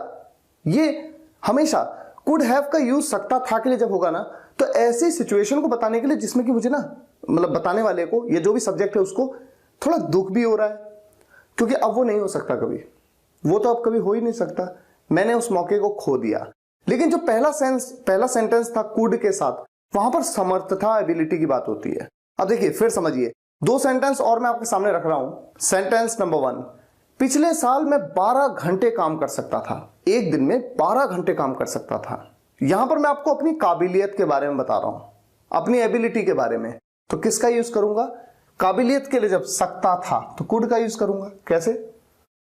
I could work for 12 hours a day last year, मैं 12 घंटे काम कर सकता था एक दिन में लास्ट ईयर। अब दूसरी बात कहता हूं मैं कहता हूं मैं 12 घंटे काम कर सकता था लेकिन मैंने किया नहीं। एक पछतावा मेरे मन में है, ये कभी वापस नहीं आ सकता, बीत गया समय, मुझे करना चाहिए था, मेरे मन में कहीं ना कहीं है मुझे करना चाहिए था लेकिन मैंने किया नहीं। I could have worked for 12 hours a day, मैं 12 घंटे काम कर सकता था। I could have worked for 12 hours a day but I didn't, लेकिन मैंने किया नहीं। तो ये एक फर्क होता है। कुड का यूज सकता था के सेंस में एबिलिटी के लिए, और कुड हैव का यूज हाइपोथेटिकल सिचुएशन के लिए जो कभी वापस नहीं आ सकती। अब हम बात करते हैं यूज टू और वुड की। इन दोनों का एक सेंस तो बिल्कुल क्लियर आपको होना चाहिए कि सब्जेक्ट किसी काम को करता था या फिर सब्जेक्ट किसी काम को किया करता था। इसके लिए आप यूज टू या वुड दोनों का यूज कर सकते हैं। अब वुड के ना अलग अलग और भी सेंस हैं, लेकिन पहला सेंस ये है। यूज टू का तो एक ही सेंस है, किसी काम को करता था। तो कैसे? जैसे कि एग्जांपल हो, ही वो आपके घर आता था, he use to come to your home, वो आपके घर आता था, आने का काम। और जिस भी काम को करने की बात होगी उसकी हमेशा फर्स्ट फॉर्म का यूज करेंगे। He use to come to your home, या फिर यूज टू की जगह वुड भी कह सकते हो, he would come to your home. Simple. हम आपके साथ फुटबॉल खेलते थे, we use to play football with you, या फिर we would play football with you. हम वहां जाते थे, we use to go there, या फिर we would go there. Simple, बस। वो मेरे साथ बैठता था, he use to sit with me, या फिर he would sit with me. हम एक साथ खेलते थे, we use to play together, या फिर वी वुड प्ले टुगेदर। अच्छा, इसके अलावा वुड का यूज 2 और सेंस में किया जाता है। पहला सेंस तो क्लियर है, सब्जेक्ट किसी काम को करता था। अब दूसरा सेंस होता है सब्जेक्ट किसी काम को करता, जाता, आता, खेलता, उठता, बैठता, सोता, रोता। जैसे मैं आपसे कहूं, अगर मैं देहरादून आता तो आपको कॉल जरूर करता। If I came to Dehradun I would definitely call you, I would definitely call you. तो जिस भी काम को करता उसकी फर्स्ट फॉर्म का यूज होता है। अब जैसे कि मैं आपसे कहूं कि मैं आपके साथ खेलता, I would play with you. मैं आपके साथ वहां जाता, I would go with you there. Would का यूज 2 सेंस में तो हमने समझ लिया। पहला सेंस था किसी काम को करता था, दूसरा सेंस सब्जेक्ट किसी काम को करता। अब तीसरा सेंस है पास्ट ऑफ विल। अब इसका क्या मतलब है? ये बहुत ही खास है, इंपॉर्टेंट है।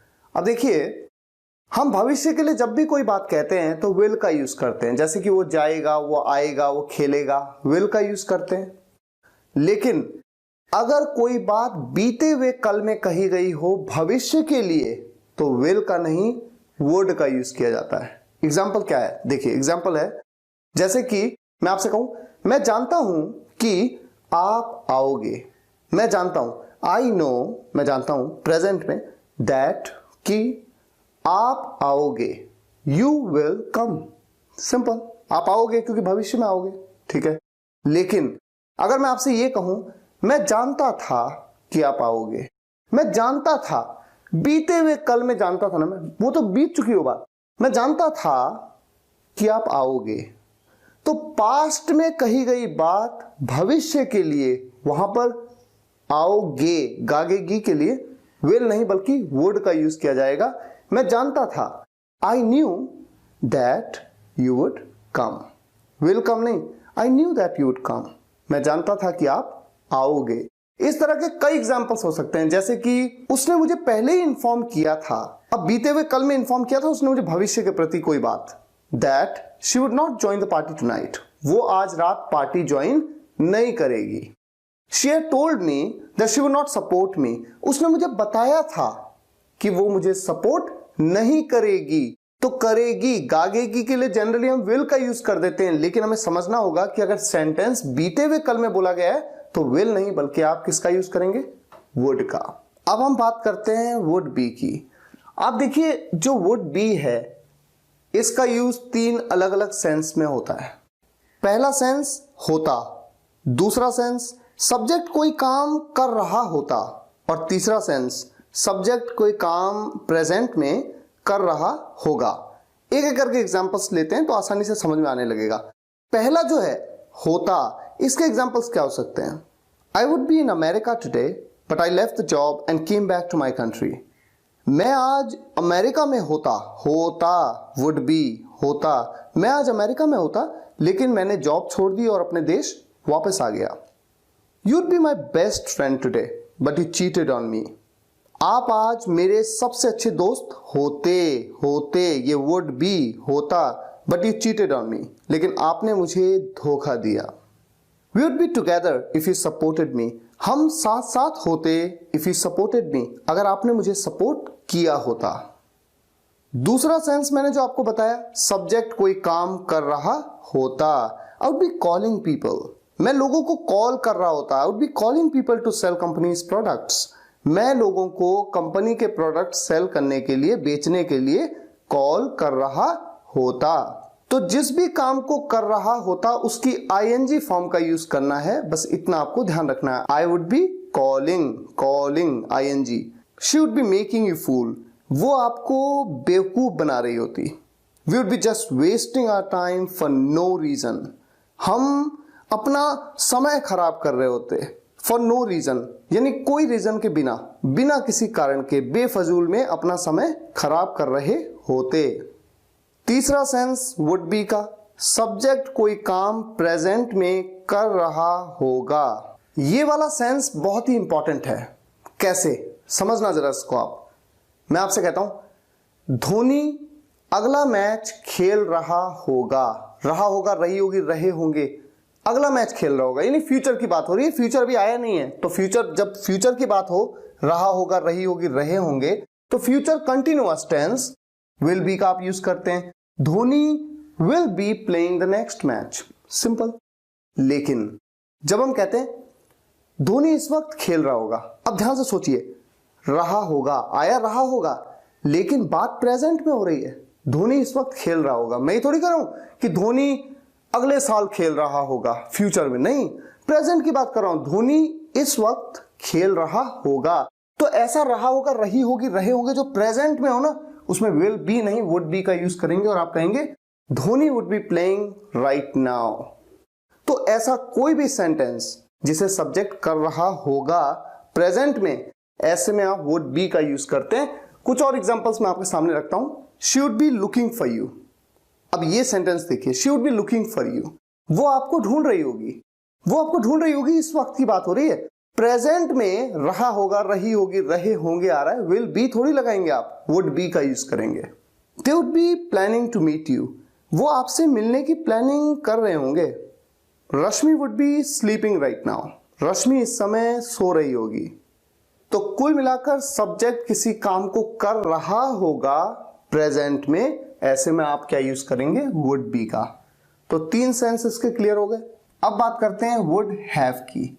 वुड हैव का केवल एक सेंस होता है, सब्जेक्ट किसी काम को बीते हुए कल में यानी पास्ट में कर चुका होगा। एक सिंपल से एग्जांपल से इस बात को समझते हैं। मैं आपसे कहता हूं कोहली कल इस समय तक खेल चुका होगा, कोहली कल इस समय तक खेल चुका होगा। अब कल आने वाला कल ना, तो चुका होगा, चुकी होगी, चुके होगे के लिए आप क्या यूज करते हैं, विल हैव, विल हैव। तो आप सिंपल सा कैसे बनाएंगे sentence, Kohli will have played by now tomorrow. ये फ्यूचर परफेक्ट का सेंटेंस हो गया। कोहली कल इस समय तक खेल चुका होगा। लेकिन अगर मैं आपसे कहूं कोहली अब तक खेल चुका होगा, अब तक खेल चुका होगा, यानी कि ये जो प्रेजेंट है ना, प्रेजेंट, इस पे भी वो खेल चुका होगा, यानी कि उसके द्वारा खेलने के काम को किया जा चुका होगा बीते हुए कल में। तो चुका होगा, चुकी होगी, चुके होगे को देख के दिमाग में आपके तुरंत आता है कि विल हैव का यूज किया जाए, क्योंकि फ्यूचर का परफेक्ट टेंस है, ऐसा नहीं है जरूरी। सेंटेंस का सेंस समझना होगा। कोहली इस वक्त तक खेल चुका होगा, अब यहां पर फ्यूचर की कोई बात ही नहीं हो रही है। तो जब प्रेजेंट में कोई सब्जेक्ट किसी काम को कर रहा होगा, तो ऐसे में विल बी नहीं बल्कि वुड बी का यूज जैसे मैंने किया। उसी तरह से अगर बीते हुए कल में कोई सब्जेक्ट किसी काम को कर चुका होगा, तो चुका होगा के लिए विल हैव का नहीं बल्कि आप क्या यूज करेंगे, वुड हैव का। और तब आप कहेंगे Kohli would have played by now, Kohli would have played by now. या फिर कुछ और एग्जांपल्स लें, जैसे कि मैं आपसे कहता हूं the train would have left by now, train अब तक निकल चुकी होगी। They would have eaten the food, वो खाना खा चुके होंगे। My sister would have reached Delhi airport, मेरी सिस्टर दिल्ली एयरपोर्ट पहुंच चुकी होगी। तो हमेशा याद रखें सब्जेक्ट किसी काम को कर चुका होगा पास्ट में, ये नहीं कि कर चुका होगा भविष्य में, भविष्य में होगा तो विल हैव, लेकिन अगर पास्ट में कर चुका होगा तो क्या यूज करेंगे, वुड हैव। अभी मैं 2-2, 3-3 एग्जांपल दे रहा हूं, नोट्स में बहुत कुछ मिलेगा आपको, ठीक है। अब आगे मूव करते हैं, हम मूव करते हैं मे पे। मे का यूज किसी भी सेंटेंस में केवल 3 सेंस में किया जाता है। पहला सेंस सकता है या सकता था, पॉसिबिलिटी के केस में संभावना की बात होती है, सकता है या सकता था। दूसरा सेंस सकता है अनुमति लेने या देने के लिए, परमिशन लेने या देने के लिए। और तीसरा सेंस विश या होप करने के लिए, उम्मीद करने के लिए, किसी को अच्छी विश करने के लिए। एग्जाम्पल्स की अगर हम बात करें, पहले सेंस की बात करते हैं, सकता है या सकता था, पॉसिबिलिटी यानी संभावना के लिए। इट मे रेन टुडे, आज बारिश हो सकती है। देखिए हो सकती है, उसके लिए मे का यूज किया, संभावना है। इट मे रेन यस्टरडे, कल बारिश हो सकती थी, पास्ट में किसी पॉसिबिलिटी के लिए। ही मे कम टू ऑफिस टुडे, वो आज ऑफिस आ सकता है, आज आने की उसकी संभावना है। ही मे कम टू ऑफिस यस्टरडे, वो कल ऑफिस आ सकता था। तो सकता है या सकता था, पॉसिबिलिटी की जहां भी बात आएगी आप मे का यूज कर सकते हैं। और ये भी मैं आपको बता दूं, जब मैंने कुड के बारे में आपको बता रहा था, मैंने बताया था आपको कि पॉसिबिलिटी के केस में कुड, मे और माइट तीनों में से किसी का भी यूज किया जा सकता है। दूसरा सेंस है सकता है परमिशन लेने या देने के लिए। एग्जाम्पल्स क्या हो सकते हैं, मे आई कम इन मैम, क्या मैं अंदर आ सकता हूं मैम। मे आई सिट, क्या मैं बैठ सकता हूं। मे आई टॉक टू विभाती, क्या मैं विभाती से बात कर सकता हूं। और जैसा कि पहले भी बताया जा चुका है, आप कैन, कुड और मे तीनों का यूज कर सकते हैं परमिशन लेने या देने के लिए। तीसरा सेंस मे का क्या है, विश या होप करने के लिए, टू विश और hope. Examples, may you succeed in life, भगवान करे आप अपने जीवन में सफल हों। एक विश कर रहे हैं आपके लिए। मे से शुरुआत होती है ऐसे सेंटेंसेस की, और सेंटेंस के एंड में एक एक्सक्लेमेशन मार्क लगता है। आपने अक्सर इस तरह के सेंटेंसेस देखे होंगे। May you pass the exam, भगवान करे आपका एग्जाम पास हो जाए। May you win the match, भगवान करे आप मैच जीत जाएं। तो आपने देखा कि हमने मे का यूज 3 सेंस में किया। अब माइट की बात करते हैं। माइट का यूज एक सेंस में किया जाता है और वो सेंस होता है पॉसिबिलिटी का सेंस। पॉसिबिलिटी, सकता है या सकता था। जैसे कल बारिश हो सकती थी, इट माइट रेन येस्टरडे। जहां पर मे का भी यूज कर रहे हैं, कुड का भी यूज कर रहे हैं, माइट का भी कर सकते हैं, इट माइट रेन येस्टरडे। या फिर आज बारिश हो सकती है, it might rain today.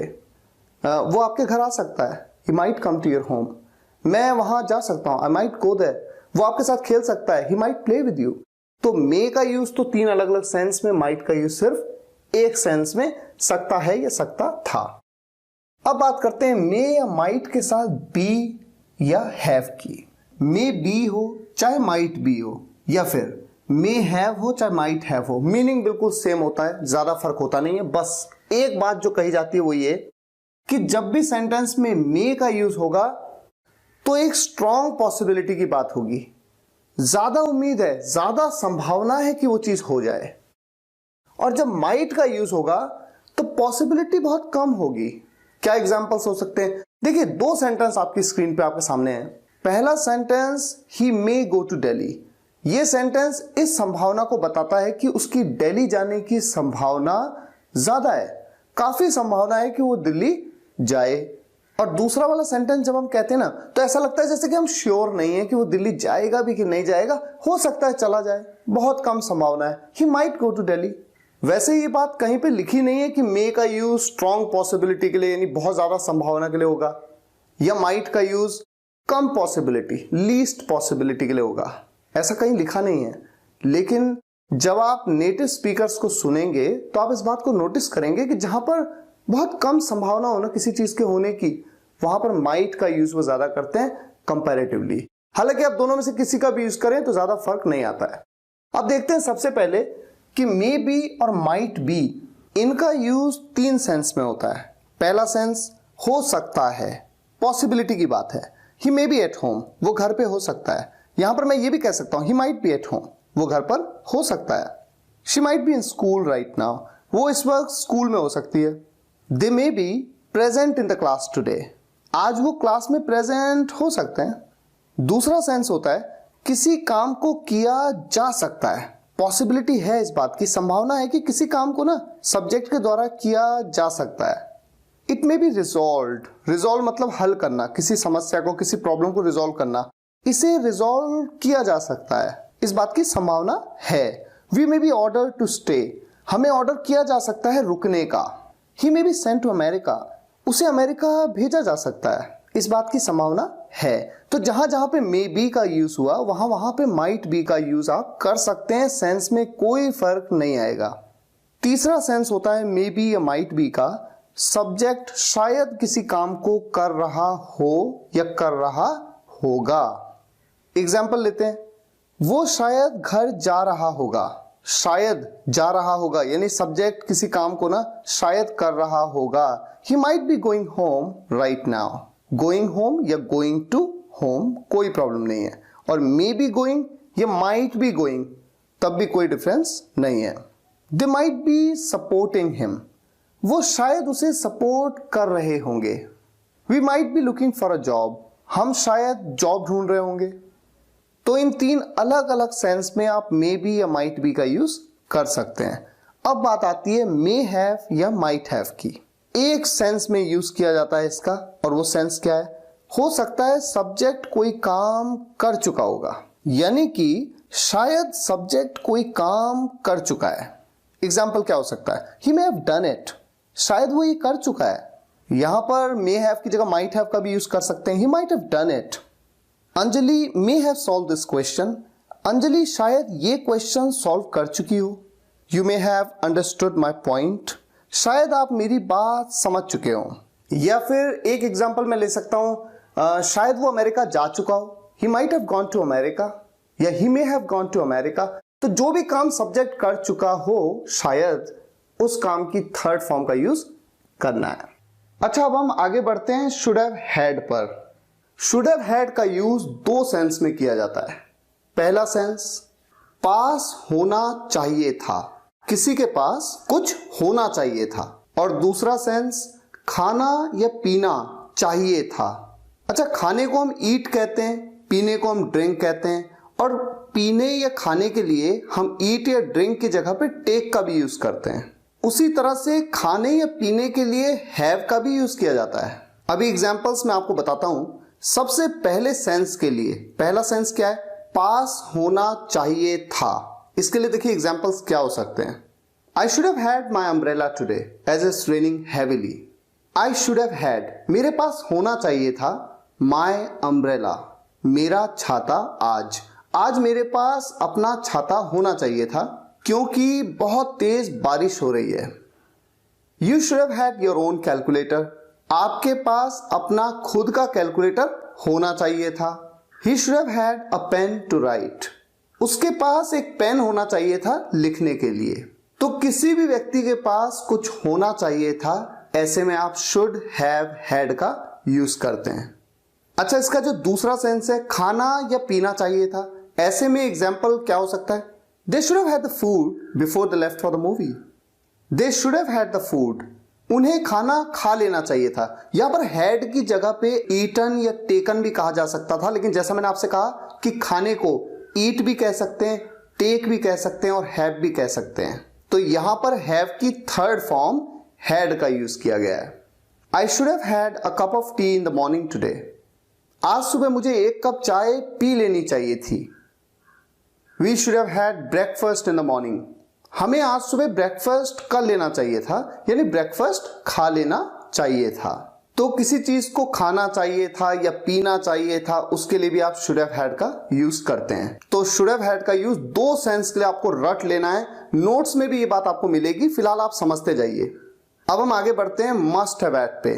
Must और शुड में सिर्फ इतना सा डिफरेंस होता है कि मस्ट के केस में ना कोई काम जरूरी था, बहुत जरूरी था, ये निकल के आता है सेंस। तो यहां पर मस्ट हैव हैड का यूज दो सेंस में किया जाएगा शुड हैव हैड की तरह से। पहला सेंस पास होना ही चाहिए था, यानी कि पास जरूर होना चाहिए था, किसी व्यक्ति के पास कुछ जरूर होना चाहिए था। अभी हम एग्जांपल्स लेंगे, लेकिन दूसरा सेंस क्या है यहां पर? जरूर खाना चाहिए था या जरूर पीना चाहिए था। एग्जाम्पल्स लेते हैं पहले वाले सेंस के लिए। These poor kids must have had at least books to read after 70 years of independence. इन गरीब बच्चों के पास कम से कम किताबें तो होनी ही चाहिए थी, किस लिए? टू रीड, पढ़ने के लिए। आफ्टर 70 years ऑफ इंडिपेंडेंस, स्वतंत्रता के 70 साल के बाद इन गरीब बच्चों के पास कम से कम पढ़ने के लिए किताबें तो होनी चाहिए थी, होनी ही चाहिए थी, यानी जरूरी था इनके पास ये होना। इसलिए यहां पर मस्ट हैव हैड का यूज किया गया। You must have had some other trick to solve such a tricky question. इस तरह के ट्रिकी क्वेश्चन को सॉल्व करने के लिए आपके पास कोई ना कोई ट्रिक तो होनी चाहिए थी। He must have had at least a camera to record videos.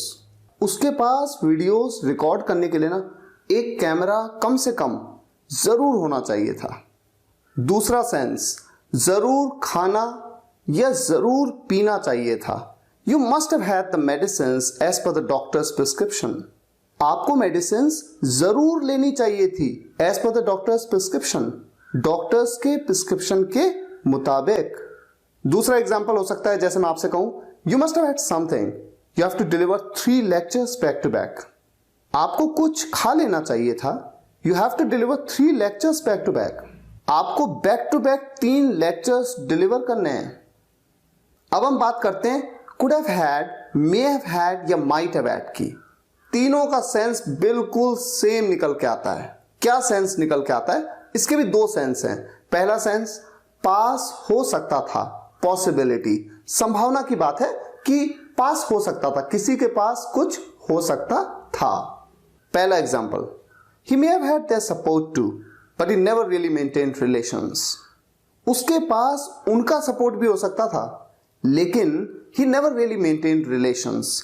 उसने कभी रिलेशंस मेंटेन ही नहीं किए, यानी उसने कभी अच्छे संबंधों को ना बनाए नहीं रखा।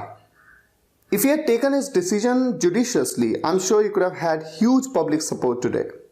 If he had taken his decision judiciously, अगर उसने अपना फैसला जुडिशियसली यानी कि विवेकपूर्ण तरीके से यानी सही तरीके से लिया होता, अगर उसने अपना फैसला, आई एम श्योर, मैं पक्का हूं, मैं निश्चित हूं, ही could have had huge public support today, उसके पास हो सकता था ह्यूज पब्लिक सपोर्ट टुडे, बहुत ज्यादा पब्लिक सपोर्ट आज। यहां पर हम कुड हैव हैड की जगह पे may have had, might have had किसी का भी यूज कर सकते हैं। We might have had our own Mercedes today but none of us really focused at earning. हमारे पास आज हमारी खुद की मर्सिडीज हो सकती थी, लेकिन हम में से किसी ने भी ना वाकई में अर्निंग पे फोकस नहीं किया, अर्निंग पे फोकस नहीं किया यानी कि कमाने पे फोकस नहीं किया। अब दूसरा सेंस, खा सकता था या पी सकता था। इस सेंस के लिए भी आप could have had, may have had, might have had, तीनों में से किसी का भी यूज कर सकते हैं। एग्जाम्पल लेते हैं, he could have had the food first and then go to office, but he decided to finish the work first. वो पहले खाना खा सकता था and then go to office, और उसके बाद ऑफिस जाता, लेकिन उसने डिसाइड किया कि काम पहले फिनिश करे। She might have had a cup of coffee before leaving home. वो कॉफी पी सकती थी घर से निकलने से पहले। तो कोई भी व्यक्ति कुछ खा सकता था या पी सकता था, जो उसने नहीं किया, बीत गई ना बात, पी सकता था या खा सकता था। ऐसे में आप could have had, may have had या माइट हैव हैड, तीनों में से किसी का भी यूज कर सकते हैं। अब हम आ जाते हैं वुड हैव हैड पे। वुड हैव हैड का मतलब क्या है? पास होता, सिंपल, किसी के पास कुछ होता। एग्जाम्पल क्या हो सकता है? If you had devoted yourself to learn English, you would have had a good job today. अगर आपने इंग्लिश सीखने के लिए ना अपने आप को डिवोट किया होता, पूरी जान लगा दी होती अगर आपने, you'd have had a good job today. आपके पास होती एक अच्छी जॉब आज आपके पास एक अच्छी जॉब होती। I would have had that party's support if I'd followed their advice. मेरे पास उस पार्टी का सपोर्ट होता if I'd followed their advice. अगर मैंने उनकी सलाह मानी होती। You wouldn't have had this award in your hand if Dhoni hadn't motivated the team. You wouldn't have had this award in your hand. ये award आपके हाथ में नहीं होता, यानी आपके पास नहीं होता ये अवार्ड आपके हाथ में if Dhoni hadn't motivated the team. अगर धोनी ने टीम को मोटिवेट नहीं किया होता तो। अब हम बात करते हैं हैज बीन और हैव बीन की। हैज बीन या हैव बीन का यूज तीन सेंस में किया जाता है, इसे ध्यान से समझिएगा, बहुत ही इंपॉर्टेंट है। पहला सेंस आप में से हर कोई जानता है, किसी समय से कर रहा है, यानी कि सब्जेक्ट किसी काम को किसी समय से, कोई समय दिया गया होगा ना, उस समय से कर रहा है, प्रेजेंट परफेक्ट कंटिन्यूअस टेंस में, जहां पर आईएनजी का आप यूज करते हैं। अभी एग्जांपल्स में सब क्लियर होने वाला है। दूसरा सेंस होता है किसी समय से है विदाउट आईएनजी, यहां पर आईएनजी का यूज नहीं होता, अभी मैं आपको बताऊंगा। और तीसरा सेंस काम किया जा चुका है, किसी काम को किया जा चुका है, जैसे मुझे भेजा जा चुका है, उसे बताया जा चुका है, इस तरह के सेंटेंसेस प्रेजेंट परफेक्ट के पैसिव वॉइस सेंटेंस होते हैं। फिलहाल हम आगे बढ़ते हैं। सबसे पहला सेंस क्या है? किसी समय से कर रहा है। आप में से अधिकतर स्टूडेंट्स जो टेंस के सेंटेंसेस को बना सकते हैं ना, वो इजीली इस सेंस को समझ सकते हैं। He has been playing football since morning. वो सुबह से फुटबॉल खेल रहा है, सुबह से। तो देखिए, सुबह से जब मैं कहता हूं ना, तभी तो कह रहा हूं किसी समय से कर रहा है। सब्जेक्ट किसी काम को कर रहा है, यहां पर क्या काम कर रहा है? फुटबॉल खेलने का काम कर रहा है। दूसरा एग्जांपल हो सकता है, we have been calling you for many days. हम आपको कई दिनों से कॉल कर रहे हैं। तो ऐसे सेंटेंसेस में हैज बीन या हैव बीन का यूज हो जाता है। ये तो हम में से अधिकतर जानते हैं, लेकिन जो दूसरा सेंस है किसी समय से है, जहां पर आईएनजी का यूज नहीं होता है, इसको समझना इंपॉर्टेंट है। देखिए, आपके सामने एग्जांपल है, I have been in Delhi since 2004। I have been in Delhi, मैं दिल्ली में हूं 2004 से। अगर ये सेंटेंस सिर्फ इतना होता, मैं दिल्ली में हूं, तो मैं कहता आई एम इन दिल्ली, मैं दिल्ली में हूं, आई एम इन दिल्ली। लेकिन जैसे ही मैंने कहा 2004 से, किसी समय से, वो जैसे ही मैंने कहा ना किसी समय से, तुरंत यहां पर एम बदल गया हैज बीन या हैव बीन में, और आई के साथ क्या यूज करते हैं? Have been. तो इसलिए यहां पर यूज हुआ have been. I been in Delhi since 2004। अच्छा, मैं आपसे अगर कहूं वो घर पर है, वो घर पर है को आप कैसे बनाएंगे? He is at home, simple. लेकिन जैसे ही मैं कहता हूं वो काफी देर से घर पे है, वो काफी देर से घर पे है, काफी देर से, ये जो समय से की बात हो गई ना, इसीलिए तो यहां पर हैज बीन या हैव बीन में चेंज हो जाएगा। ही के साथ आप क्या लगाएंगे? Has been. He has been at home for a long. इसी तरह का एक एग्जांपल हो सकता है, he has been my friend since childhood. वो मेरा दोस्त है बचपन से। अगर यहां पर बस इतना समझ लीजिए समय से की बात ना होती ना, तो यहां पर हैज बीन की जरूरत ही नहीं थी। अगर मैं सिर्फ इतना कहता ही इज माई फ्रेंड, वो मेरा दोस्त है। लेकिन चूंकि मैंने कहा वो मेरा दोस्त बचपन से है, तो बचपन से जैसे ही समय से की बात आ गई, तुरंत आपने वहां पर हैज बीन या हैव बीन का यूज कर लिया। तीसरा सेंस, काम किया जा चुका है। सब्जेक्ट के द्वारा किसी काम को किया जा चुका है। प्रेजेंट परफेक्ट का passive voice, they have been asked, उन्हें पूछा जा चुका है। अब हमेशा एक चीज का ध्यान रखना है, चूंकि ये पैसिव वॉइस के सेंटेंस हैं, इनमें हमेशा वर्ब की थर्ड फॉर्म का यूज होगा। आस्क की थर्ड फॉर्म आस्क्ड का यूज हो रहा है ना, दे हैव बीन आस्क्ड। अच्छा, किसके द्वारा? काम को किया तो जा चुका है, पूछा जा चुका है, किसके द्वारा? अगर ये भी बताया गया हो तो कैसा सेंटेंस हो सकता है? They have been asked by the police, उन्हें पुलिस के द्वारा पूछा जा चुका है। यानी जिसके द्वारा उस काम को किया गया ना, बाय का यूज करते हैं पैसिव वॉइस में। We have been given the books, हमें किताबें दी जा चुकी हैं।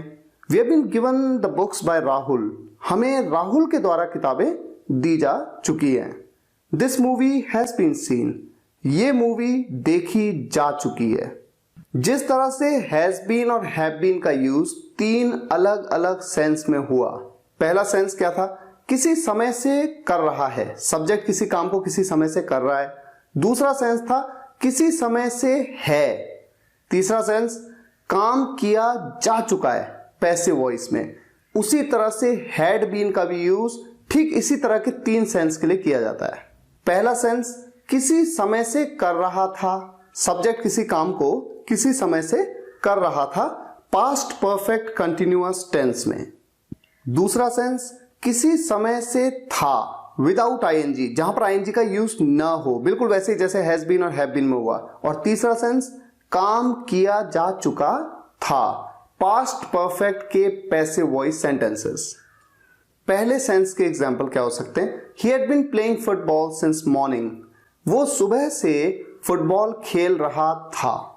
We had been calling you for many days, हम कई दिनों से आपको कॉल कर रहे थे। बहुत सिंपल है ये। दूसरे सेंस में, जैसे मैंने पिछली बार एग्जांपल्स लिए थे, I had been in Delhi since 2004, मैं 2004 से दिल्ली में था। He had been at home for a long, वो काफी दिनों से घर पर था। काफी दिनों से यानी काफी लंबे समय से। He had been my friend since childhood, वो बचपन से मेरा दोस्त था। तीसरा सेंस काम किया जा चुका था। They had been asked by the police, उन्हें पुलिस के द्वारा पूछा जा चुका था।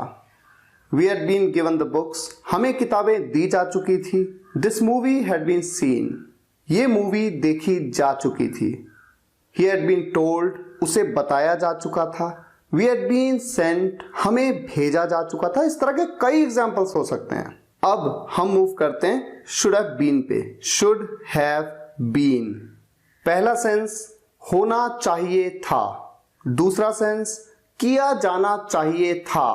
पैसिव वॉइस है किसका? शुड हैव का। ये बात पैसिव ऑफ मॉडल्स के वीडियो लेक्चर में ऑलरेडी बता चुका हूं, तो रिपीट नहीं करूंगा, सिर्फ सेंस आपको समझाऊंगा एग्जांपल्स के साथ में। पहला सेंस होना चाहिए था। He should have been at home, उसे घर पे होना चाहिए था। We should have been in the gym right now, हमें इस वक्त जिम में होना चाहिए था।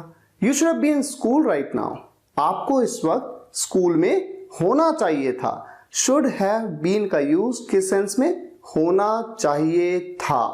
दूसरा सेंस किया जाना चाहिए था, किसी काम को ना किया जाना चाहिए था, पैसिव वॉइस का सेंटेंस है। और मैंने जैसा बताया पैसिव वॉइस में तो हमेशा वर्ब की थर्ड फॉर्म का आप यूज करेंगे। It should have been done, ये किया जाना चाहिए था। This mobile should have been sent for repairing, ये मोबाइल रिपेयरिंग के लिए भेज दिया जाना चाहिए था।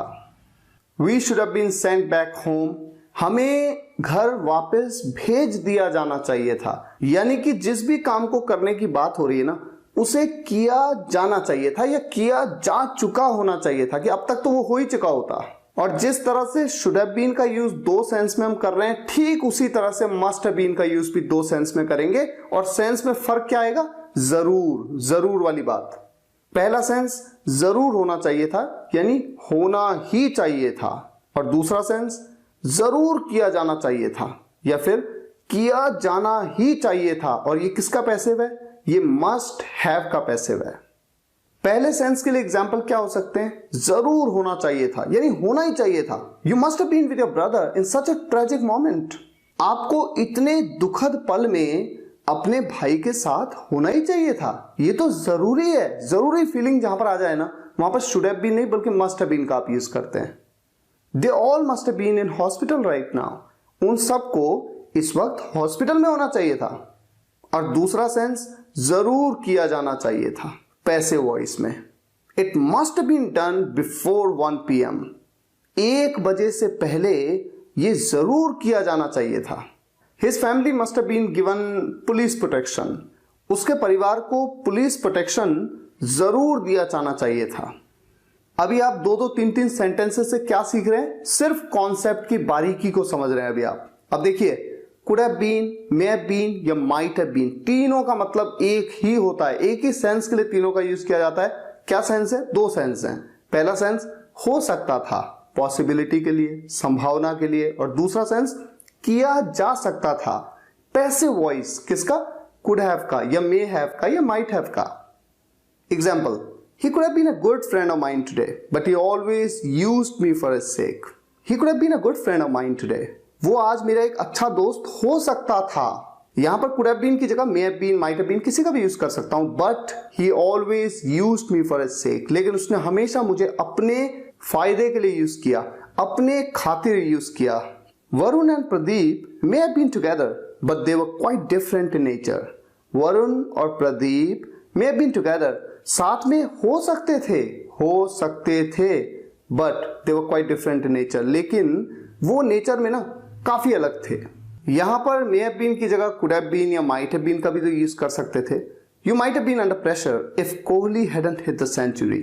You might have been under pressure, आप अंडर प्रेशर हो सकते थे, यानी आप दबाव में आ सकते थे। If Kohli hadn't hit the century, अगर कोहली ने सेंचुरी नहीं मारी होती तो। अब दूसरा सेंस किया जा सकता था, जो पैसिव वॉइस का सेंस है ना, किसी काम को किया जा सकता था। He could have been sent to market, उसे मार्केट भेजा जा सकता था। We could have been asked all these questions, हमें ये सब क्वेश्चंस पूछे जा सकते थे। They could have been seen anywhere, उन्हें कहीं भी देखा जा सकता था।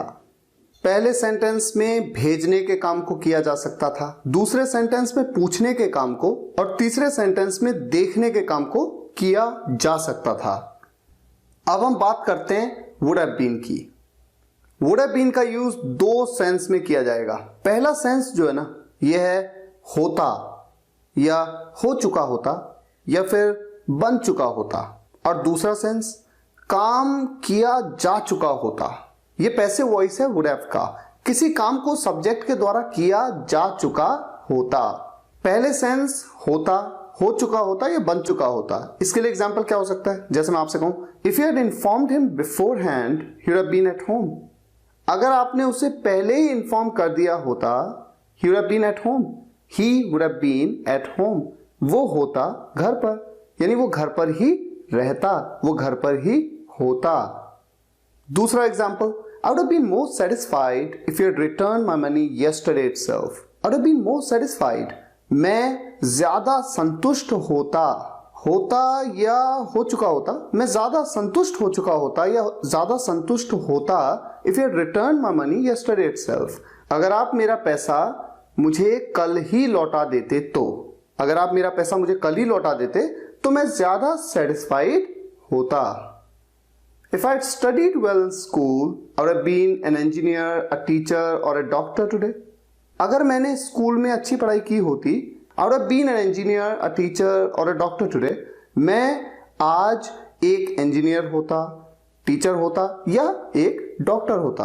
अब डॉक्टर होता या डॉक्टर बन चुका होता, बात लगभग एक जैसी है, इसलिए मैंने आपसे कहा कि वुड हैव बीन का पहला सेंस है होता, हो चुका होता या बन चुका होता। अब दूसरा सेंस जो इसका है, काम किया जा चुका होता, ये पैसिव वॉइस में है। They would have been caught by now, वो अब तक पकड़े जा चुके होते। पकड़ने के काम को ना किया जा चुका होता, किसके द्वारा ये नहीं बताया गया यहां पर। अगर बताना चाहें तो बता सकते हैं, they would have been caught by now by police, वो अब तक पुलिस के द्वारा पकड़े जा चुके होते। The culprits would have been sent behind the bars by now, दोषियों को would have been sent, culprits मतलब दोषी, दोषी जो है ना वुड हैव बीन सेंट, उन्हें भेजा जा चुका होता behind the bars, behind the bars यानी सलाखों के पीछे, बाय नाउ अब तक, दोषियों को अब तक सलाखों के पीछे भेजा जा चुका होता, यानी भेजने के काम को किया जा चुका होता। If we had requested we have been provided all the important documents, अगर हमने रिक्वेस्ट की होती हमें दिए जा चुके होते ऑल द इंपॉर्टेंट डॉक्यूमेंट्स, सभी इंपॉर्टेंट डॉक्यूमेंट्स, सभी महत्वपूर्ण दस्तावेज। आप में से जो भी स्टूडेंट्स इंग्लिश बोलना चाहते हैं उनको एक एक वर्ब को याद करना होगा, एक एक वर्ब के अलग अलग मीनिंग, अलग अलग सेंस क्या है उसके, उन्हें याद करना होगा। शुरुआत में दिक्कत आ सकती है, आपको याद नहीं होगा ढंग से कि इसके अलग अलग क्या सेंस हैं, लेकिन जैसे जैसे प्रैक्टिस करेंगे आसान होगा, पहली बात। दूसरा, जब आप न्यूज़पेपर पढ़ते हैं, कोई नॉवेल पढ़ते हैं, कहीं पे भी कोई भी सेंटेंस आपके सामने आता है, रिलेट करिए कि वो इस वर्ब के किस पर्टिकुलर मीनिंग से रिलेटेड है।